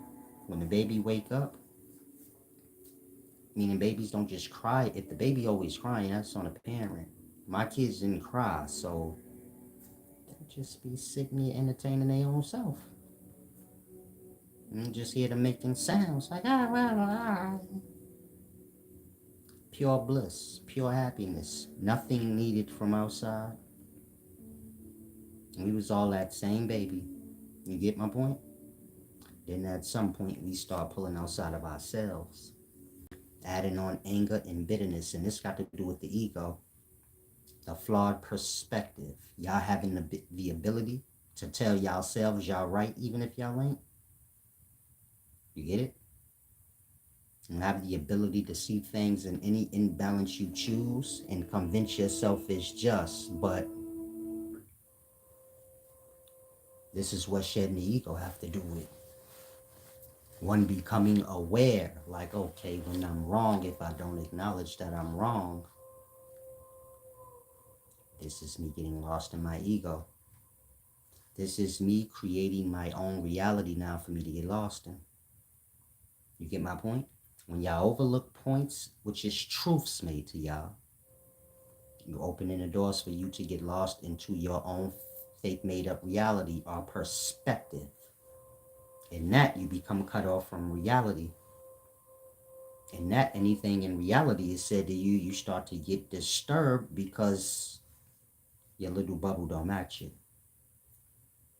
And so you get my point? Shedding the ego have to do with that. The ego have to do with the self. The ego don't have to do with the confidence or arrogance or none of that. That got to do with man's envy. If man is telling the person that they arrogant or have ego, that have to do with his envy. In regards to the self and the shedding the ego teachings, it have to do with that. You're having the ability to convince yourself you're right even when you're not. And then carrying on in that foolish nature. This is what happened to most of y'all. And I'll explain something to y'all about yourselves. Y'all don't want to accept it. So y'all try to speak around it or over it. And then you find yourself disturbed by me or whenever I'm speaking. But it's because of that. You convince yourself I'm wrong on something, even though that never transpired. Some of y'all bitter and angry. Man, why Solid still around? Because nothing never happened. I never did anything wrong, and I never was wrong on anything yet. So I'm supposed to be around. But you made up your own reality. That somebody got scammed and this thing and that thing happened and he a crook and he this and that. But none of that happened. Do you get it? In that, y'all see however y'all want. Y'all act on how y'all perceive. And it contrasts with the reality. In that, y'all be serving things that's against y'all and going against things that's for y'all. Because their ego's out of whack. The ego being when you have that ability that I just explained. We all do. It usually kicking when you were a kid. Start talking back to your parents, things like that. You get my point? Convincing yourself you right about certain things even though you don't have the experience to be. Again, ego don't have nothing to do with arrogance, confidence, somebody belittling somebody. If somebody can belittle you, you just low. Y'all have seen people try to belittle me before. How did that work out? Did I not dig in my pocket? If somebody tried to belittle me and say I'm broke or something, did I not pull out 10,000 or a big ass wad of cash? End of that. That part. Sometimes they still talk over that point already made to them, but that's just gonna piss them off more and more now. But the ego don't have to do with those things. That have to do with shallow kid level of understanding or immature level of understanding the deep thing. We speaking of the ego. You getting lost into someone being arrogant, confident. Let's say you say, man, they belittling somebody. You get my point? If they could belittle the person, that's an agreement. Because I don't see how you couldn't belittle me. Like I said, y'all seen people try, do it work. No. You can't do a thing if it can't be done. I'm not low. So it wouldn't matter how much you try to finagle it. Good luck. You get my point? Like that. And get lost in the ego, wanting things to be what y'all want it to be. instead of accepting the reality. Once man can learn to shed his ego, do you grasp how now man can see reality? A lot of y'all don't realize that. If you grasping everything I'm saying, do you realize if you can conquer your ego and not do that, but acknowledge when you wrong and continue to see straight? Do you get my point? There's so much life y'all are not blocked off from because of y'all ego, and created a tunnel vision and perspective for self. Get to a point when the ego gets so lost, y'all block y'all ears off. You got certain people that might see certain people and say, I don't even want to hear it. Like that. They lost in their ego. They don't have a mind to say, hold on. There's certain things I don't want to listen to. Or let's say we got a cancel culture, and I'm down with the cancel culture. But some of the people we canceling, I need to be listening to. You get my point? Or block your own self off from what you need. Because you're lost in the ego. The ego being you having the ability to say whenever you right, even if you ain't. You having the ability to say somebody else is wrong, even if they ain't. In regards to yourself and how you perceive it. Everybody could tell you, Silas is right. But if you want to say, no, I don't think he wrong, and fuck all of y'all and get all mad and shit and storm out, we can't stop you from doing that. We can't stop your brain from thinking and feeling however it want, even if it don't match reality. You have to conquer that. It starts with the emotional state. If y'all have a flawed emotional state, how you gonna be honest with self? If you are attached and a follower and an idolizer of something outside of self, how can you pull in truth? If whatever you idolize and follow is wrong on a thing, you wouldn't care. And that, do you get my point? Create a tunnel vision or a tunnel mind for self. Shit, choking the fuck. Sody, right? Oh, shit, I almost passed out, John. I'm sorry, in between my deep knowledge, there's always little commercials for laughing. I didn't realize how tight this was. I got one for my head and one for my neck. No, this ain't some shit you can get from online.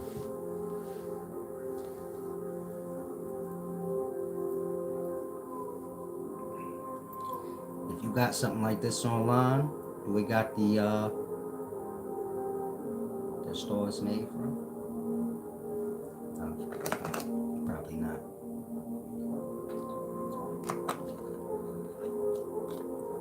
You know what that say? Hey, mad looking. What is that, Fendi? It's a gorilla's ass. It's a silverback gorilla's ass cheek, the left side only. No, I'm just playing. Now, the ego is that. Meaning when you get ready to go beyond talking and pretending you're wise, because we live in them times. Y'all hear things, y'all try to pump it out. Pretend like you know. But these are all things for self. When applied to self, you see self blossom and grow. You start to mature or evolve into your divinity. Get my point? I guess one day y'all gotta see me outside of teaching. You get my point? And you can get a better perspective. Not so much me just on the regular humble, meaning sometimes I'm trying to blend in with society I'm moving about. But I still stand out. But you get my point? You probably have to see me when I'm not teaching. But y'all have to conquer y'all ego so y'all can blossom into y'all divinity. But before you can even get there and be aware of, when your ego is getting like that. Your ego getting out of whack is when, you get it? When you're speaking over points. When I say points, I mean a point is the truth. When you speak over the truth or try to go around it because it don't fit what you want, that's the ego. The ego is not something petty and kitty where you like, I'm better than everybody. Another man could deal with that. You get my point? You know how y'all say Silas got ego because he said he the wisest. If I wasn't the wisest, one of y'all could just deal with it. But y'all can't because what I said ain't a lie. All we have is what we know of. Y'all don't know nobody wiser than me, even a little bit. You didn't see nobody attempt to step up. All these niggas like to run their mouth and look really wise. Like that. You have no excuse why nobody stepped up to challenge my saying I am. But they cry about it outside my presence. In that, you already know the truth. He is the wisest. Like that. Meaning whatever's the truth is the truth. There's truths y'all don't want to accept. That being one of them. So y'all say he got ego. I'm talking to y'all, I got ego. It's just the truth. Whatever y'all see, I see too. Ain't on my level. Think I can't see what y'all can see? Like that. And so you gotta just have a brain to know. There's the smartest and dumbest in school. There's that aspect in life. In that, there's somebody on earth that's the wisest. Me, me for now, but that should be the goal to find that person before they die. As a collective, though, I'm not saying like you as an individual, you probably will never accomplish that. You get it? But mankind as a collective should always be seeking out who is the wisest person of this generation, the same way they do in school. They always want to pull out of the school who is the smartest student. Do you get it? They do that for a reason. But when you're dealing with this world, they don't do that. And it's because they want y'all all dumb. It benefit you to graduate and pass school, so they want you smart. It makes the school look good. The school gets more kids. The school gets more government funded money, so on and so forth. If the school got all failing students, that school gonna get shut down soon. Ain't nobody putting their money into you making motherfucker. You get it? You ain't doing your job if these kids ain't passing. Now, when you get into the world, y'all being smart ain't what the government's goal is. If y'all get too smart, y'all ain't dependent on the government. That part. Don't say we don't need to work. We know how to work together. Again, we don't need to go to work and slave as individuals because we know how to work together with nature, which is what the government is doing against y'all. The government take all the resources, work with nature, and then exploit y'all out. Or cut y'all out and sell it back to y'all. And make products out of it and sell it back to y'all. Telling y'all cannot deal with the resources. Y'all can't grow a farm in front of your front yard at your house. You paying all that money for that house. Some of y'all say, man, my house about 380,000 blood. I'm paying off on that thing now. It's nice though. I got a nice little backyard, front yard. Yeah, you can't even grow a whole farm back there because they will sue you. Well, not sue you, but fine the hell out of you. The city. Mind you, why? You can't grow food to eat. That part. You gotta have a permit to have animals and shit in your own backyard. It's big enough. Why? These chickens is how I get eggs. I ain't gotta go to the supermarket. What's the problem? That part. That's the problem. If you got a farm in your backyard, then you ain't gonna go to the supermarket. And then other people gonna see you and do what you do. That part. Where I live at now, I used to be the only one on the land by the river. That shit is vast. I had the whole shit to myself. Nobody used to ever go over there. The city slickers, they would walk right by that motherfucker. Been living here before me. That part. I go out there now, it's always somebody out there. Fishing or something. That part. I guarantee you, the people in my neighborhood don't even. They probably don't even remember. Like, oh yeah, you right. We seen him back there. Some of y'all watch my videos, different things. Some of y'all just walking back there might see me blowing. You know, I always look like I'm having fun, even if I ain't doing nothing. Niggas be looking like, what he doing? I'm just standing still. Just standing still looking good, but a nigga like, what he doing? So I'm like that. If you see me, then you be like looking strange like that. But I'm giving you an example. Once one person do something and it's beneficial to them, meaning my whole neighborhood be back here fishing. They don't go to the supermarket. They don't go to the supermarket no more. Most of the people in my neighborhood, they just fish. They catch that fresh fish. Some of them be selling that shit to the goddamn MTA nigga when he ride by. People want that fresh fish if they can get it, you feel me? But everybody ain't got the time to go out there fishing. But if they can get some, especially on a payday, some of y'all like that. You like, shit, I'll pull up to your neighborhood and get me a. And you could do that too. Meaning dudes be out there fishing just for, it's meditative for some people. And so you could pull up and be like, let me buy some of these fishes y'all got. They would sell it to you. They wouldn't care. They be giving it away. You get it for free. I'm the wise one though. I'm really kind and nice, and I'm a good person. So I get most of the things in life I want for free, but I give a lot. So it's only fair. Meaning if someone gives me a fish, it's because they're fishing out there, because they see me out there. So it's only right to give me a fish. Now, the point I'm making is if y'all growing farms in y'all gardens, the whole neighborhood gonna do that if they see you doing it. They gonna be growing grain and all that, making bread. Fresh grown bread tastes way better than the supermarket one. Some of y'all need to get up on that. Make your own bread. I mean, you can't grow it out. I get that. You can grow it, cool. But you can buy grain from the store and make your own bread. And get it, slice it, get you a little loaf pan, make that shit, and then make yourself a sandwich while it's still warm. Because the bread gonna be coming out the oven. Then you get a perspective like, damn, people in the past before stores was eating so much better than us. When they ate a sandwich, that bread was so soft and warm because it just came out the oven.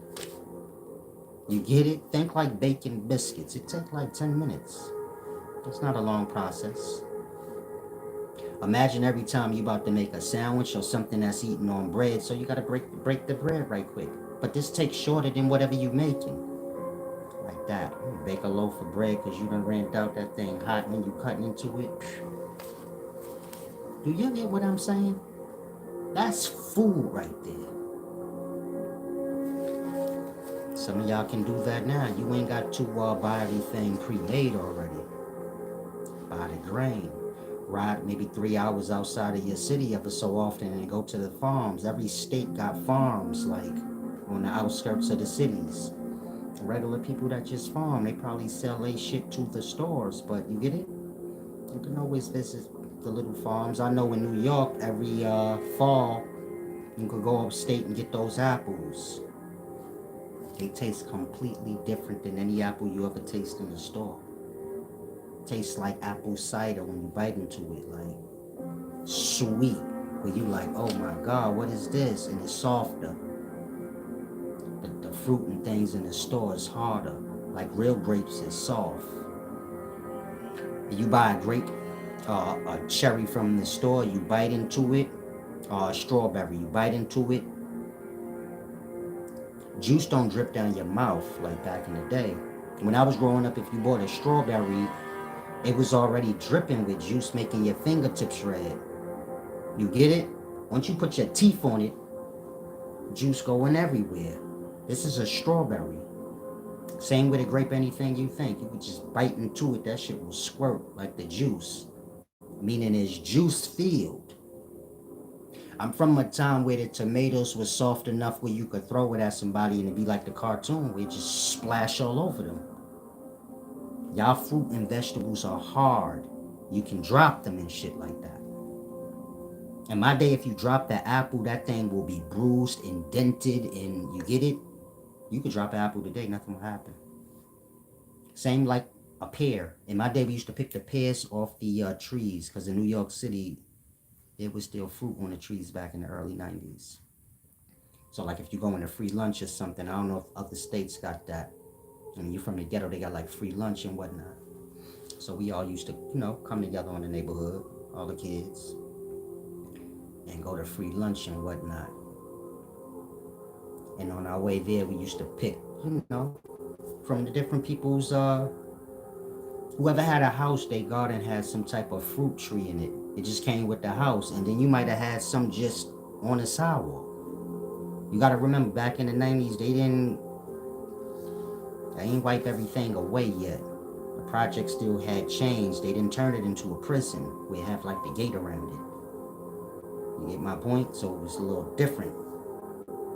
The point I'm making, when we used to pick those fruits, those pears, they were so soft. You bite into a pear from the supermarket, it's so hard now. A kid from the daytime probably look at that like that's regular. A hard ass pear, a semi-hard ass plum. I'm from the day where you could squeeze a plum with your bare hands and just, there wasn't no fruit you couldn't like just turn the juice in your hand. Like, you grab a kiwi and just turn it into juice. The green shit would just come out. They ain't like that no more. The fruit got strength in them.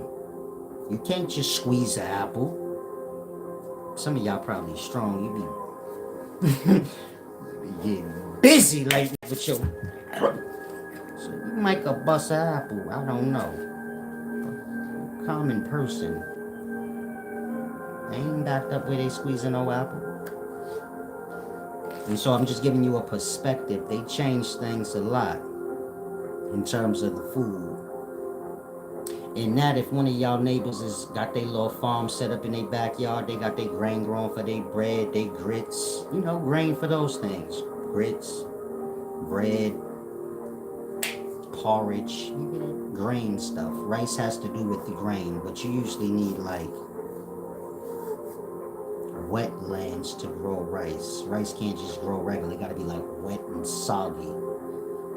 And the rice grass grow out of that. But let's say they growing everything and you see them. So you say, let me get some of the seeds of everything you growing and I could plant me some. So they say, hey, I get a bunch of them every year. How long you gonna think for the whole neighborhood doing that and nobody in that neighborhood's going to that supermarket no more? And that supermarket go out of business? And then that spread all over the damn state. No one's going to the supermarket no more except to buy things like tissue and soap only. They got their own juice and everything on their own. This is why they don't allow y'all to do that. And they will find y'all if y'all start to do that. To keep other people from seeing and mimicking.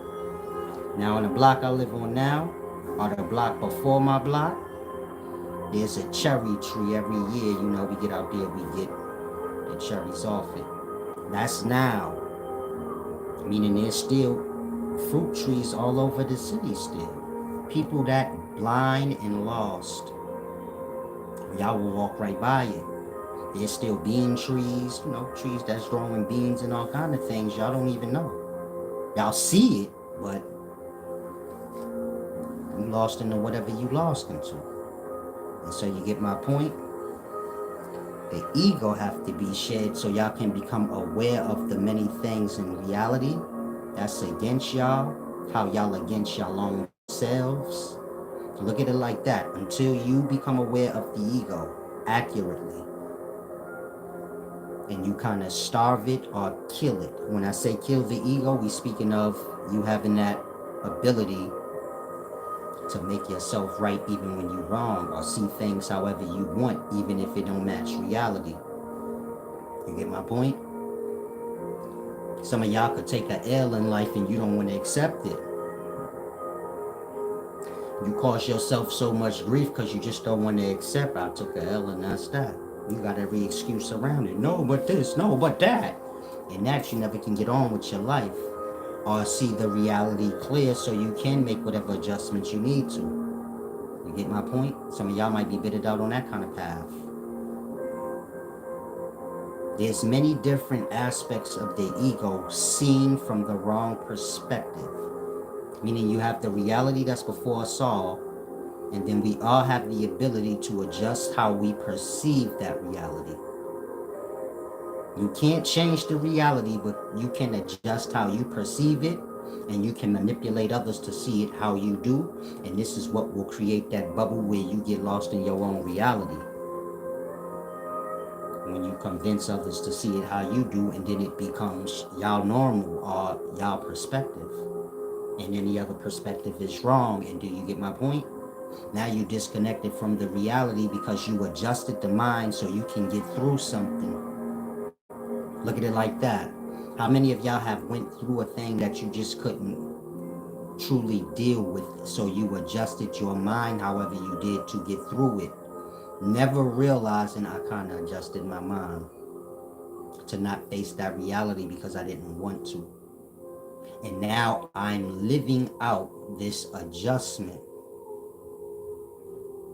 like that. Some of y'all went through something, you adjusted your mind, and in that moment you disconnected from the true reality. And you still don't realize that. You somebody else, something happened to some of y'all ran to religion. It had nothing to do with religion, but you had a shame with you. You ran to religion. Religion been bringing you down in terms of you physically, your mind, your emotional state, but you're not aware of it. You're not even aware that you adjusted your perspective to get through something, and that's how you even ended up there. You follow? Some of y'all young, you ain't go through it nothing yet, so you don't know what I'm talking about maybe. But if you of age, maybe you there now and you like, damn, he right. This is what happened. This is when I went to religion and I never kind of faced whatever I was running from. We're not speaking people. It could be something in life. Anything. It don't even have to be religion. It could be anything. Some of y'all, you was the baddest chick on the block. You had first dibs to all the dudes. Now you was some bum ass nigga that nobody would ever think you would be with. Something happened to you. You adjusted your perspective. You know how I say sometimes y'all fall low or y'all might get broke or something? Then y'all adjust y'all perspective that, man, money evil. It don't even matter. Forgetting you still need to make money. And people are evil. It don't have nothing to do with paper. You get it? But in your times of being impoverished, you kind of adjust your mind and emotional state so you can get through it. Otherwise, you feel like shit while everybody else doing their thing. When you adjust the mind like that, then you fall into groups who view it the same as you. It ain't about money. We could be bums. It ain't about getting no money and become the bitter crowd where y'all lacking, but y'all looking at it like, no, we taking a stand, and you fell into all of that just because you had one little broke moment. And somebody hurt your feelings and called you a bum or something in a moment where you couldn't show them. And in that moment, you changed your perspective to get through that. Otherwise, your heart full of so much ego, you would have been crushed. So y'all adjust your perspective to view them in. They wrong. They don't even know what it's really about, this and that.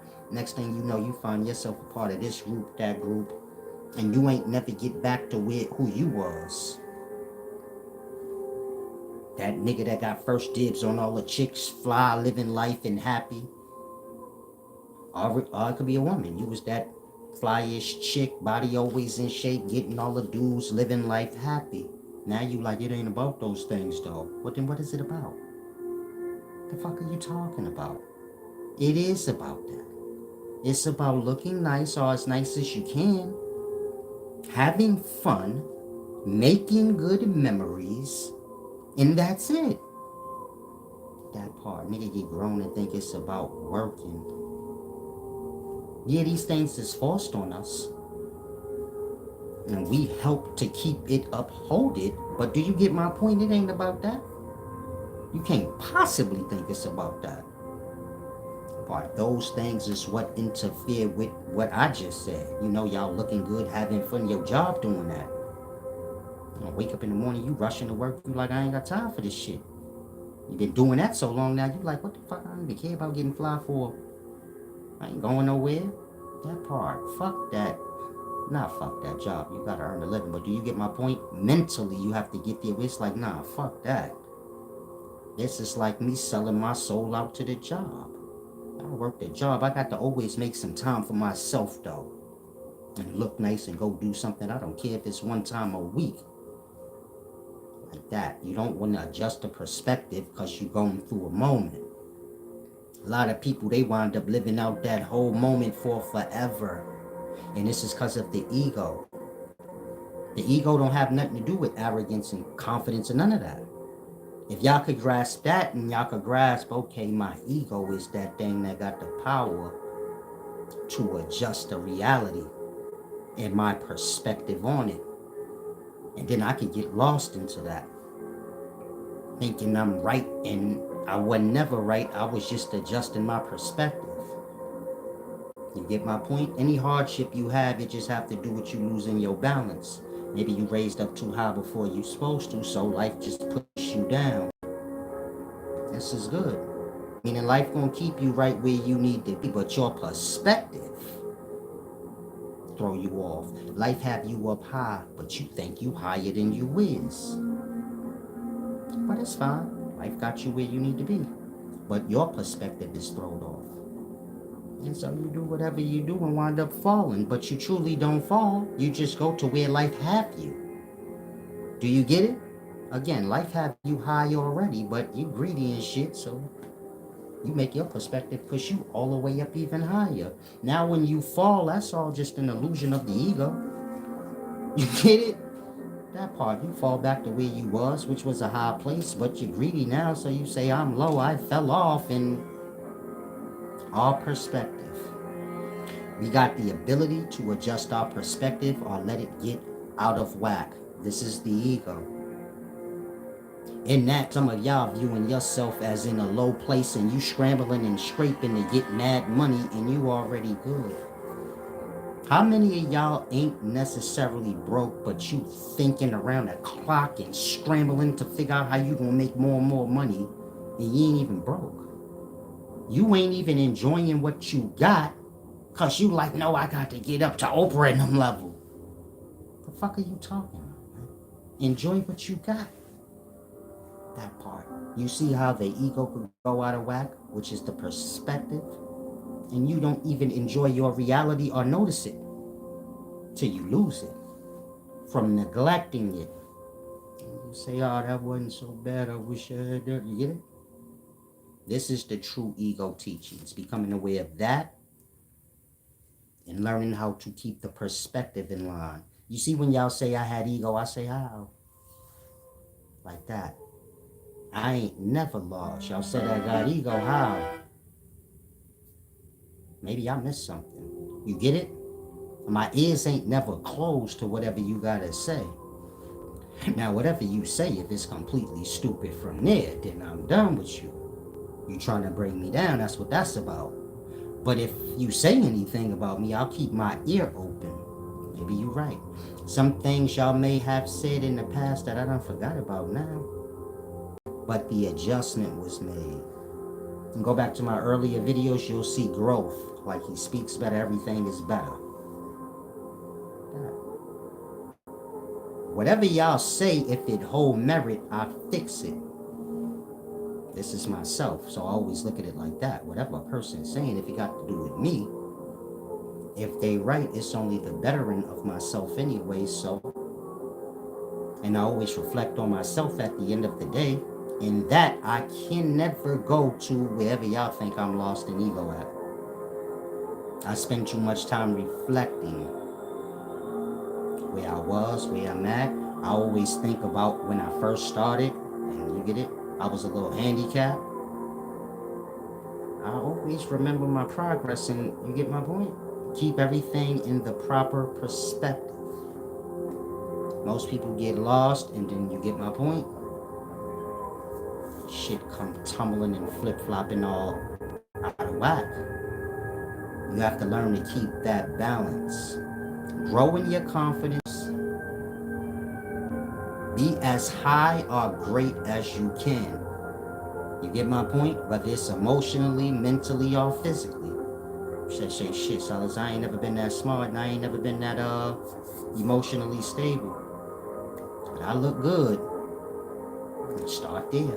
Perfect that. Make yourself look good. When I say look good, I mean the natural good. You look good, but you put makeup on your face. You need to be putting oil on your face and washing your face and drinking water and shit. Instead of working on your face with what's going to damage it. Say, I look rough without makeup. Yeah, but it take your time. You didn't damage your face in 2 days of putting makeup on it. That was years of you doing that. And so it ain't gonna take years to fix it, but you got to give yourself a proper amount of time. Usually 30 days is all one needs to correct anything with self. Truly only 7, but then you need four goals. 4 goals of that to make sure it's locked in. You get my point? But usually it's just 7 days to fix or cure anything wrong with the self. 3.5 days for the curing, and 3.5 days to make sure that it's gone. And then you staying on your path from there. You get my point? That's what the other 3 weeks is for. You can always get it, get cured and be better and then go back dumb again. Or jump off the cliff again, however you want to view it. So anything you got wrong with you, look at it like that. Any sickness you have, you can heal it in 3 days. Of course, you have to be in a certain mindset, emotional state. Meaning you have to be kind of on the level that I am with the wisdom, where you can control your emotions, your mind. If you're sick or not, I can control if my nose is stuffy or not. Meaning I know how to adjust my neck and stuff like that to clear out certain areas. Same with my legs. I can clear my nose out with my legs, stretching my legs. A lot of y'all don't realize that about yourselves. You can try it now. Twist your neck to one side, but give it a good stretch. You'll feel like one of your nostrils clear out. We kind of get settled. We get thick and mucusy.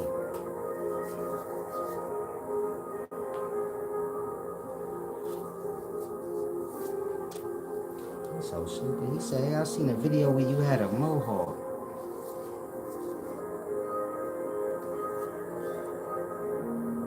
That have nothing to do with growth. Nature Samurai, you a little boy, so you a little thrown off in the head. I'm talking about growth in terms of, I don't even know what the fuck you talking about. I'll have a mohawk again. You think growth got to do with a hairstyle or something? Like I said, you young and simple-minded. I don't even know what you're talking about, but I'm talking about real things. Real growth. Not whatever simple-minded shit you talking about. But you good, champ. I like you. You gotta grow. Meaning if you young and you come here, you gotta grow. I don't want young people to come here and feel like, you know how y'all are. How the public is. Like there has to be a catering to you while taking the time. I don't deal with the young. Make that clear from jump. Y'all got a lot of shit with y'all parents' problem, not mine. But if you do come, try to grow. You get my point? Don't be dumb. I'm not trying to deal with, you get my point? I like my mind to go forward. I'm not so much into the backwards.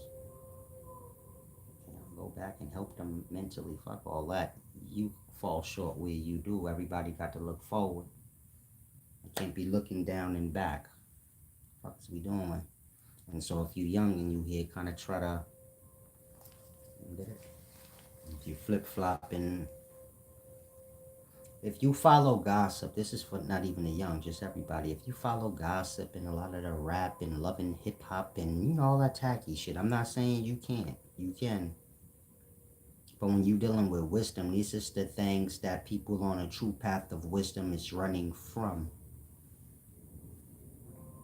I'm trying to avoid gossipers and all of that lost shit. That's what bring you down mentally and emotionally. That's what dumb you out and have you in fucked up places in your own life. And so when one gets, you know, on a real path of wisdom where they like, I want to start to get my shit together. Mentally, emotionally, all of that. That's the stuff you gotta avoid and kind of try to pull from. Once you get that established, that break. Because you like hip hop, you like a lot of negative things. Me, anybody, before you start your journey, these is the things you like, these is the things you was into. Now when you getting into wisdom, these is the things you gonna have to separate yourself from so that you can get to a place. Of course, you can always go back and strengthening you strong in your path of wisdom. You can go back and then listen. You probably won't want to because you passed that place now. But do you get my point? You gotta separate from those things. These is the things most people on the path of wisdom is running from. If you young and you all into all of that dumb shit and then you come in here every so often, you gotta grasp you what I avoid. And that we gonna clash a little bit. You gonna take a little bit of offenses. I'm gonna take a little bit of offenses because I'm wondering like why is you coming around like that? And so if you young or old, be aware of your reality. If you still lost into things that contrast with your growing, then you have to have a mind to know, what am I doing? I can't serve two masters. I'm going to have conflicts on both sides because the two sides don't truly go together. And I got residue from both sides. You get it? You come here, you pick a little wisdom, you go back to your lost shit, you having a little conflicts because your mind a little more broad than theirs. Then they dumb you down a little bit too. You come back here, you getting on my nerves. You find yourself kind of in limbo, like, damn, I ain't accepted nowhere. Flip-flopping around too much in nature or anywhere in life, that just ain't gonna work for you. You want to get self-grounded. It ain't about you finding something to become a part of or be under. It's about you growing into yourself and then working with others that are grown into themselves. And that y'all ain't trying to manipulate each other and all of this dumb shit, but y'all just work together. Everybody handling their part. Everybody being mature enough to do it. And that works get done, on to the next. Works get done. You follow? And so, I know online is online, but when you come to my channel, I'm about wisdom for real. I'm going to take offense if I see you like lying or talking around the point. Because that's truth you stepping on. It don't even have to be me speaking. If I see you doing that to somebody, I'm going to get aggravated. I'm not saying I'm going to say something to you, but I'm just saying it will aggravate me. Why? The person on the real path of wisdom, or a person is a real wise person. Any tap dancing on the truth or talking around the truth or going over a point, we already know what that is. That's that ego. That's when one get lost, and that's when it get ugly. And start seeing things from false perspective. Creating an avenue where they can do and be any old kind of way they want. Never taking responsibility or being aware of it, because in their mind, from their perspective, they right about something. You get my point? A lot of y'all like that in life. You think you right over somebody about something, and so in that you be doing little things to them because in your mind you feel like you right about something that they not acknowledging. But technically you wrong. And you're double and triple wrong because you still be doing stuff to add on to it. And this is all a result of your perspective. Your perspective being your ego. Peace and wisdom, nature, samurai. You good, champ. You ain't do nothing too wrong. Said I ain't riding around, Jim and NBA young boy.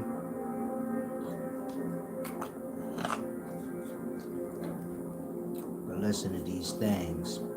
You have to be above these things, though. Y'all under them. Y'all influenced by these things.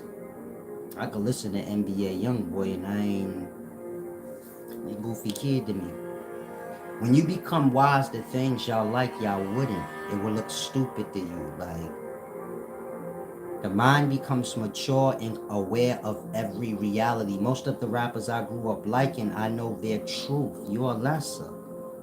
You a whole sellout. You got some white dude, some high up nigga telling you what to do. You could be bent over many things. And it don't matter how much when I was young I respected you and thought you was tough. I've been around long enough. I done seen you. You get it?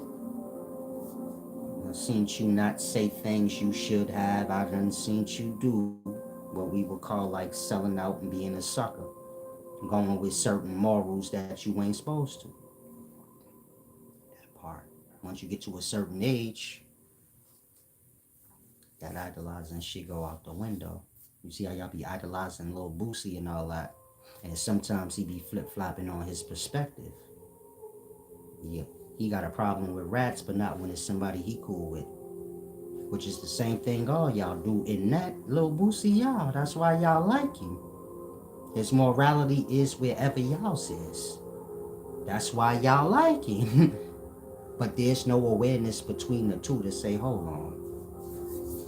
I fucking like Lil Boosie because that nigga probably just exactly like me and I ain't even shit. And he have that same awareness to say, damn, all these little motherfuckers like me, I must be a grown ass kid, nigga. That's the reality.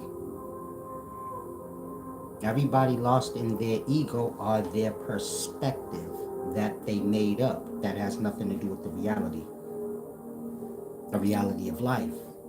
When you're on a path of wisdom and you know the awareness is blossoming, when I say the awareness, you're becoming aware of things, noticing things you normally wouldn't, from the honor perspective, from the balance of a thing, not your own emotional state. From, you get it? Place of honor. It's hard to respect or look up to things. And so when you're on a path of wisdom, it's going to take you to that place where you become above idolizing people and everybody is just of equal measure. You get it? The people y'all idolize, they just regular people. Y'all just do the most for them in terms of making them seem bigger than life. Some of them handicapped, sick, all kind of things. Some of them lessers. You get my point? But we all equal in that. Like, everybody got their problems, I suppose. Not me, because I'm on the perfecting self path. I've been at this thing for a while, so I guess I do have problems. I have to seek them out now. You get to a place where you have to make problems. Something to fix. It's like being clean, you have to get dirty. You get my point? Same way y'all have to clean. It's the reverse of everything. I mean, most of y'all will get to a place. Some of y'all are there now. Your life is boring and nothing be happening. You be all online starting shit. You get it? You know what you be doing. You bored. So now you bothering motherfuckers and shit. Like that. When you on a path of wisdom, not like that. But you have to seek out problems. Like, who do I know that have a problem? Maybe I could take that on. In terms of self, you don't have any. And so getting to that place or,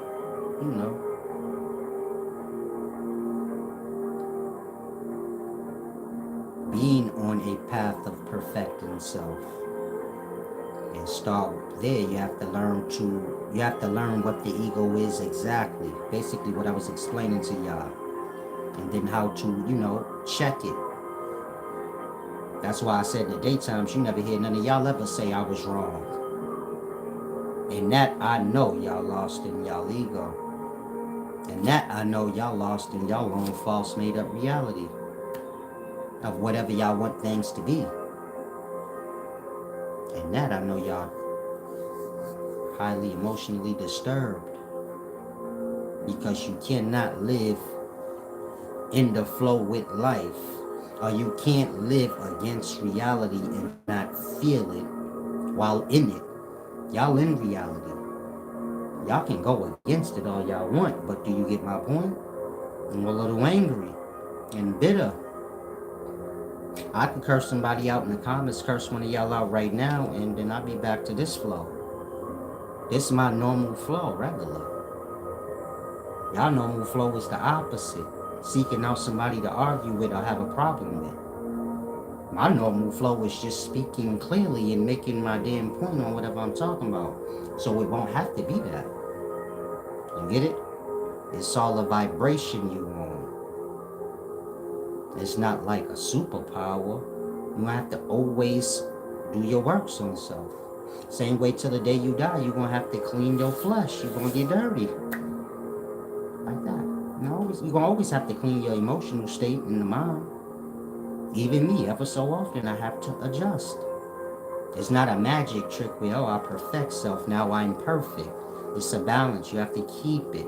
I'm not saying I'm perfect. My perfection have nothing to do with you.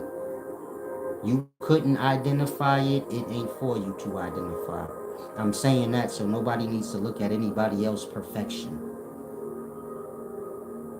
But just being perfect, working towards that. Perfect don't have a ceiling. I don't want you to think there's an end. You can perfect yourself. It ain't like the lows where rock bottom. You know, the lows got a floor. The heights don't. You could be as high or go as great or be as perfect, and it don't have to end. It could be eternal. You get it? Look at it like that. Y'all can raise eternally. But going down, go far, but there's gonna always be a bottom, an end to that. Most people just lay on the floor and hit right bottom, they lay there and create ceilings for themselves, never realizing there's no ceiling. Michael Jordan could have been 25 times better than he was, 100 times better than he was. He could have learned how to fly. Most of y'all say man can't fly. Man can fly. I taught y'all this when I was explaining orgasm. The same way a man is about to orgasm, his penis becomes stiff and weightless. It becomes rock hard and weightless though, meaning it raises up. A dick swings, it's heavy. Have weight to it. In the moment a man get hard, his penis become rock hard and weightless. If he get real hard, that shit will start, you get it? Wagging up and down like it's trying to fly away from him. If the dick wasn't attached to a man's stomach in that moment when it got hard, y'all would see it fly off. Otherwise, why is it doing that when it's attached to him? Appearing as if it wants to fly away. You can't say it ain't weightless. You a woman and you suck it before you held it. When it was hard, it had no weight to it. That motherfucker don't, it's like a feather. But it have girth or whatever. it have girth or size, but in terms of like weight, it's going up, so it don't have none. Now, that energy that makes a man's penis hard and raise up in that way, that energy is within you. How do you think it happens? That part. That energy, meaning that that energy that makes you hard is an energy that's supposed to spread out throughout your whole body. But you lost into your carnal nature, your sexual nature. And that energy is directed to the penis only. You get it? And in that, you can reproduce and things like that. Meaning there's glorious magic that come with that energy. That energy is within you. Like I said, man is supposed to reach a place where he becomes erect. The same power that make his penis erect is the same power that make mankind become erect as a kid to walk. The baby all limbo and soft, and at some point it erect out. Y'all kids stand up, whether man or female, and they start walking erect, meaning they raise up. That's the same force that make the penis hard and erect and raise up. One have to do it like when y'all a baby, and the other one have to do when y'all like at puberty. But it's the same force and power, and that power's within. And it's not supposed to stop when you get hard. It's supposed to evolve beyond that. We speak in man and female. When the mind has evolved beyond y'all physical natures and can see beyond that, you get my point? Like grasp beyond whatever physicals y'all know. Then y'all will be able to float or levitate or fly, depending on how powerful your force within has become. But because the mind is lost on the sexual nature or the carnal aspects of self, the physical, the energy that will make y'all become erect and float or raise up is directed to y'all, you get it? Y'all lower parts, lower mind, meaning the mind is on a lower plane. It's not beyond y'all physical natures. And that the forces work for the lower aspects of self, as opposed to working for the higher aspects of self. When the mind evolves, y'all won't have the desire to have sex when y'all become aroused. You see a woman's titties or ass or vagina or a man's, and then you become aroused. You get it? And then you want to have sex, because that's where the mind is. Now imagine your mind is beyond sex. Sex is a childish thing and you're quite simple-minded. Slam dance for 4-5 minutes, then you're done. Don't even care after that. It wasn't even all that, no matter how good it was. Sex like that, it's a childish thing when you truly evolve in mind and realize, look at them naked slam dancing each other. Look how they express their love. They haven't matured yet. They're bleeding themselves out. That's all you're doing is leaking your own soul out to serve, your pleasures. But let's say the mind evolves beyond that. When y'all become aroused, it won't be by sexual desires. It will be by, you get it? Greater things. Things that, will cause that force to not focus on your penis or vagina, but spread out throughout self. Can you imagine a man becoming stiff and hard like a penis? Where you see all his veins, but think like muscles. His body go from fat or skinny and limbo to just muscular instantly. Hard. When you like, God damn, I seen the nigga turn into the Hulk right before me. Like how a soft dick go hard. And the veins be busting all out of it. His body did that. And then he started floating, blood. Like that. You say that don't sound real. Your dick is a part of your body. If it can do that, why your body can't? Where you think the energy that's making your dick do that come from? You. Meaning the force is inside y'all. Y'all are not learning these deep kind of teachings and practicing to evolve to that place. You get my point? So every day you should be sitting doing your stretches, your breathings, your mental exercises, where you focus on the ego and your perspective. Because this is the ego. When the perspective get out of whack and want things to be how it want it to be. But you have to sit and groom yourself and get to these places where the mind evolves. In that, you get my point? You will see, like, yes, I can become weightless and float and fly and, You ever seen that video where I'm upside down and look like I'm floating? I don't know if y'all seen that. I kind of leaned over on my hands and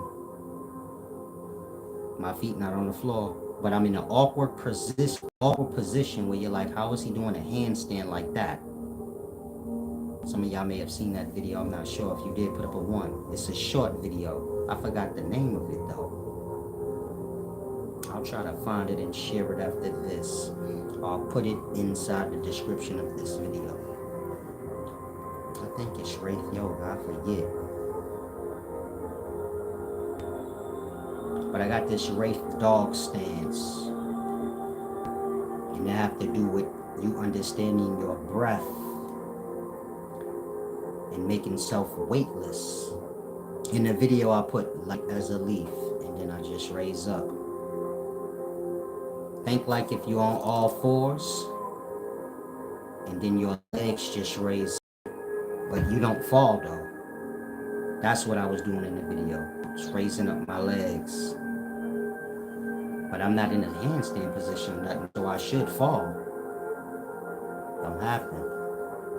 You gotta understand balance and being light. Works on a scale. I can inhale a certain way and weigh 5 pounds. And the doctor will be like, what the fuck? He not weighing nothing. And then I can exhale back out. You get it? Let the weight come back in. Y'all don't understand y'all breath. Breathe in real hard. Let's say you're doing pull-ups. When you down, breathe in real hard. You'll watch, see like my breath lift me. Meaning your breath have a power in it. The inhale. It can raise you up. Most people don't pay attention to that. Even when you're breathing. You get it? It's bringing you up. Y'all don't know how to control those forces. And it's a deep thing. I'd have to show y'all physically. But there's many things y'all can't do in regards to self and the ego. Many things y'all are not even aware that y'all can do. You're lost into y'all own realities. Jay Hall said, I seen that video. Yeah, I'm gonna do another one like that. Show y'all how to actually do it. Because I know a lot of y'all tried and you like, I can't do that shit. I don't even see how he did that. I'm gonna show y'all how I do it.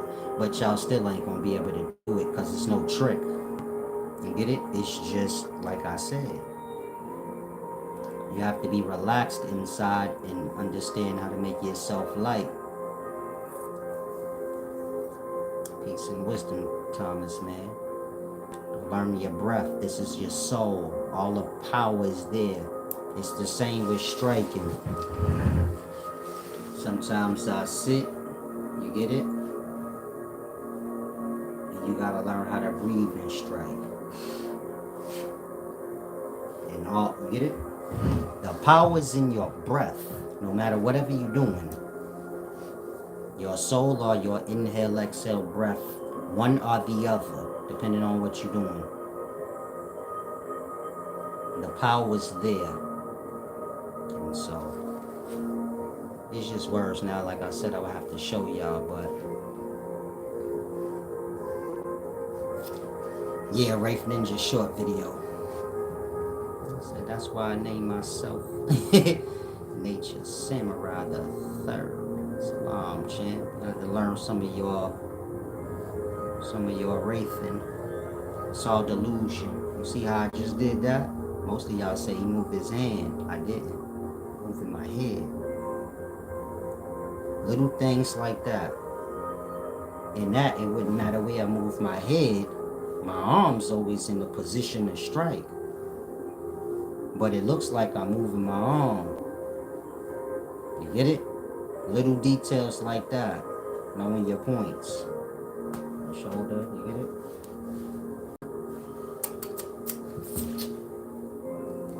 And learn your angles. Little illusions like that. Start with balance. Your legs gotta be. You get my point?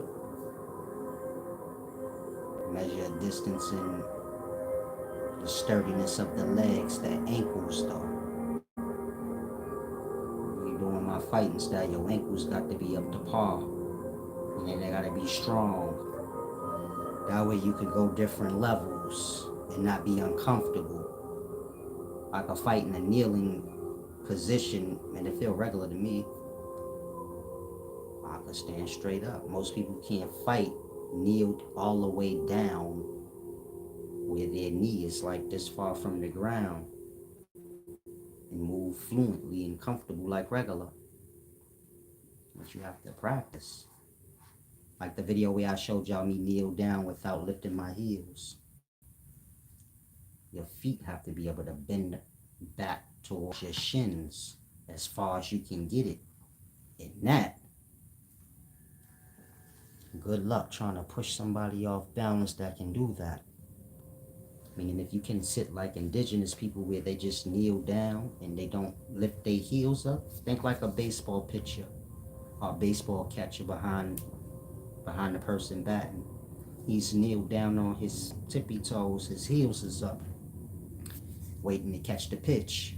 Imagine if he could kneel down real low like that and keep his heels on the floor. Some of y'all could try it right now. Stand straight up and kneel down, but don't lift your heels.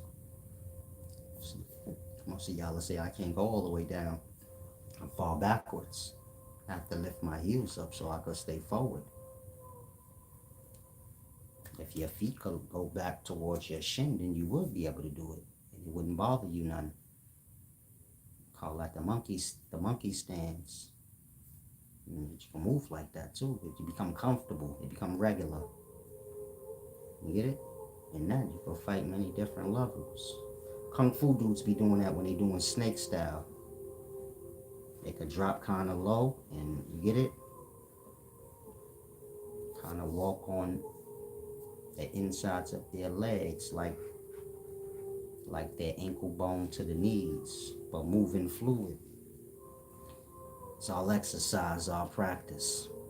But the ego start there, like I was saying, in regards to everything I explained. You gotta conquer that aspect of self that can control the perspective you have. Most of y'all have to wind y'all perspective back into reality. You done went kind of far in your ego or your own perspective. You might be lost in somebody else's perspective, whatever the case, but you get my point? Being aware of these things, being able to reflect back, knowing like, damn, I was wrong, but I didn't admit it. I kind of talked around it. Now I'm in my own reality, meaning my perspective of things is a little different because of that. You get my point? So you want to keep the self balanced, truthful, and that you can acknowledge when you're wrong for self's sake. Otherwise, let the ego go. Let the perspective go. And you be like most of y'all, out of touch with reality. And that y'all be like, this brother deep, that brother deep. Brother be dumb as hell. Not dumb, no, I don't want to say dumb, but you get it? On y'all level. Y'all be learning from people on y'all own same level. Not realizing it. If you young, same with you. If you young, y'all was all learning from young Pharaoh, but he was y'all. You get it? But there was no awareness for nobody to say, hold on, he's a little kid. Y'all abused young Pharaoh, meaning if you were grown up, y'all wrong what y'all did to him. Y'all accused him of having an ego, but y'all told him he was smart, knowing he was just a 19, 20-year-old kid that got out of jail. You don't know nothing yet. That part. Y'all attached yourselves to him when he started getting lit. Because you know that's how people do in these things. You get lit, they attach themselves to you, bleed you out for your attention. And y'all pumped him up knowing he was a little kid that deemed you can't be wise at that age. It's just not realistic. He ain't even had no kids at that time or nothing to have experience to kind of see things beyond self. You get my point? The adults pumped him up and did that. And then y'all tore him down. When y'all come to realize, okay, he ain't that smart. But he never was. He was a kid. How y'all overlook that? Y'all overlook that, then y'all tore him down, bashed him out, say, man, his ego out of whack. If you get any little kid and y'all pump them up to think they wise, they not gonna be like, no, I'm not wise, I'm just a kid. They ain't got that kind of maturity, they gonna go with it. They gonna start to feed into it. And so young Pharaoh should sue all of you. He got a case. Y'all set him up. I'm not lying, he got a case. He was a little fucking kid. Y'all dirty, man. When you think about it, get it? Y'all feeding on y'all own babies. Y'all know what I'm talking about in regards to Pharaoh. I ain't taking away, like, he helped. He wake up whatever he going through, if he is or not, he's supposed to. But y'all gotta take y'all own responsibility. Y'all did that to him. And there's other kids out here, y'all do that too. Y'all pump them up, make them famous, then y'all actually be tearing down little kids. Some of y'all way too old to be arguing with Pharaoh back when you were. Again, I'm gonna say it again. Some of y'all was way too old to be trying to debate and argue with him. Let him be lost in his ego. That part, y'all debating, arguing with him, y'all doing little shit to tear him down. He just a kid though. That part. When Pharaoh was lit, what he was like 20, 21, 22, 23 or something like that? That part, that's a kid. I remember when I came around, he had to be like 19, 20. Because I was 33 and I know I'm at least 13, 14 years older than young Pharaoh. At least that. And probably more. Because I know he closer to my daughter age. That's the first thing I noticed. Like, they all little kids. And so, it's all ego on both sides. When you're dealing with most people, y'all all lost in y'all ego. Meaning y'all own perspective. And so that's what the teachings have to do with. Meaning you have to have a sensei every day. I'm not talking about nobody else. Y'all be learning fake shit. Y'all are weird. Y'all will learn this from me and then go seek it out in others that pretend they teach ego, but they never said nothing I just did. And y'all will play mind games with yourselves like, no, they did say something similar, to then go learn from them and learn nothing I was talking about. Like that. But whatever afflictions you do to yourself, you do to yourself. But if you learn an ego under me, you get it? At least an hour out every day. You got to take your time out. And you go through your lessons and your rounds. Every week or so, reflect back, see if your progress. Of course, you should see a great deal of progress. From there, you grasp it's real, then you just keep up with it. Over the years, as you're reflecting, you'll notice, like, damn, I've come a long way. I've come a long way, and I haven't even done anything. It'd be like that. You say, damn, I ain't even really do much, but I've advanced quite a lot. I ain't even get up. I ain't even barely go out yet. I ain't even attacked the world yet. You get it? You do all this shit from one chair, like, it become like that. Where it's like, that's effortless. And glory is your own glory. But it start there, taking the time out. Like I said, a lot of y'all lost into things that contrast with a path of wisdom, a path of truth and knowing. It's having to do with your awareness. Peace and wisdom. Nature Samurai said he likes Tai Chi. It's adaptable movie. I don't know Tai Chi. Kind of just pick things y'all like. Y'all don't even know if what y'all like, meaning what y'all see and like, if it's being done accurate by somebody who is well versed or either.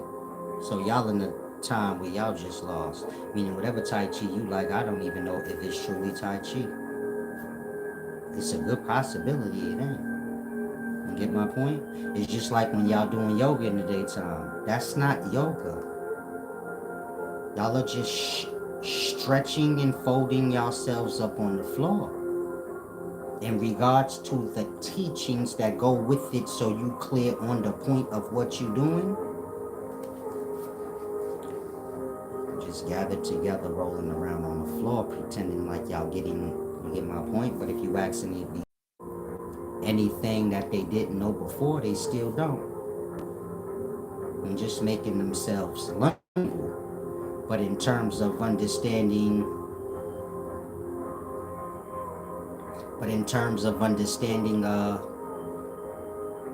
yoga accurately, yoga having to do with huge, or the joining, the yoking back. This have to do with you and the source of all, and you kind of joining back. And so the exercises have to do with that, bringing you closer to the source. It don't have nothing to do with you stretching out on the floor, talking about I can do this split. I'm a yoga master. Yoga don't have to do nothing with that. And so it's like that. Y'all have y'all own realities of things, but it's limited.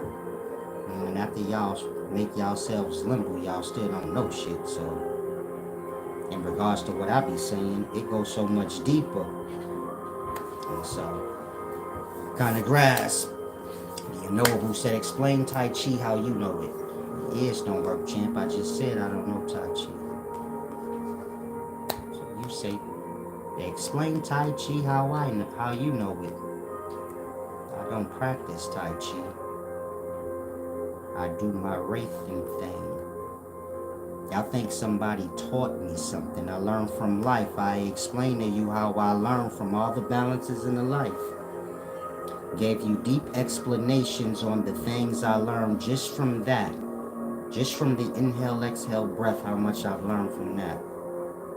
Seed in the ground and the growing out of that. Then y'all still have this retarded thing with y'all where y'all question like, well, how he know this or that?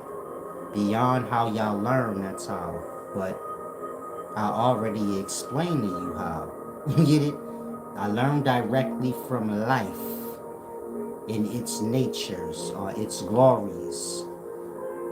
And that whatever y'all teaching or trying to know, life already teach it. Life teach yoga. Life teach anything y'all think there's a subject on. And more things than what y'all have subjects on. Like that. And so you get it?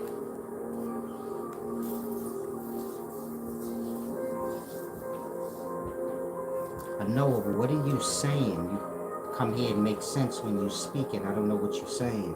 You kind of talking all over the place like you rolled off in the head or something.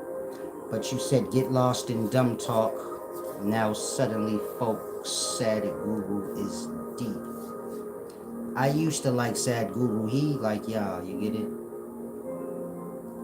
Meaning there was a time when alien talk was motherfuckers that don't have no understanding are just rolled off. Kid talk shit. You'll see a lot of people from my time that stayed off those things, indulging into them now just for the attention's sake. And that you know, like, you ain't really wise. You get it? They like the common person just reaching for whatever attentions they can get. But I haven't seen anybody that y'all are aware of that's wise or even close to it. Y'all are all doing the same thing, watching online and then adding their perspective onto it and then teaching. Peace and wisdom, Mom. That's my mother, y'all. And so that's what most people that teach online or anywhere do in the daytimes. Y'all watch online, y'all pick subject matters and y'all add y'all perspective onto it. But that ain't got nothing to do with learning nothing. And so it's like I said, you gotta learn directly from life, nature. And nature just teach you one law, and that's balance. You inhale, you exhale. That's your first lesson on balance. You put a seed in the ground, you get food out. That's your second lesson on balance. You get it? The planting and the coming out are the coming and going. The sunset, then it rise. You get numerous lessons of give and receive, which is balance. Keeping everything fair. The day get its time, the night get its time. You get my point? You eat the food that come out the dirt, then you have to shit back out dirt. Doo-doo. There's always the balance. Man has to learn to become aware of that and keep it with himself and in every situation he may come upon. You may have to be the balance for others sometimes. Little kids is fighting. You may have to be that balance to say this one is right or this one is. But it have to be fair. It have to be just. And so, when you're dealing with the ego, it goes way deeper than what y'all have ego as. Y'all have ego as some childish thing that have to do with one's arrogance, which is based on another's insecurities. So the two opposites go together. The polar opposite thing. Now, it's time I depart. Hopefully everyone's well. Stay that way. Big Usil.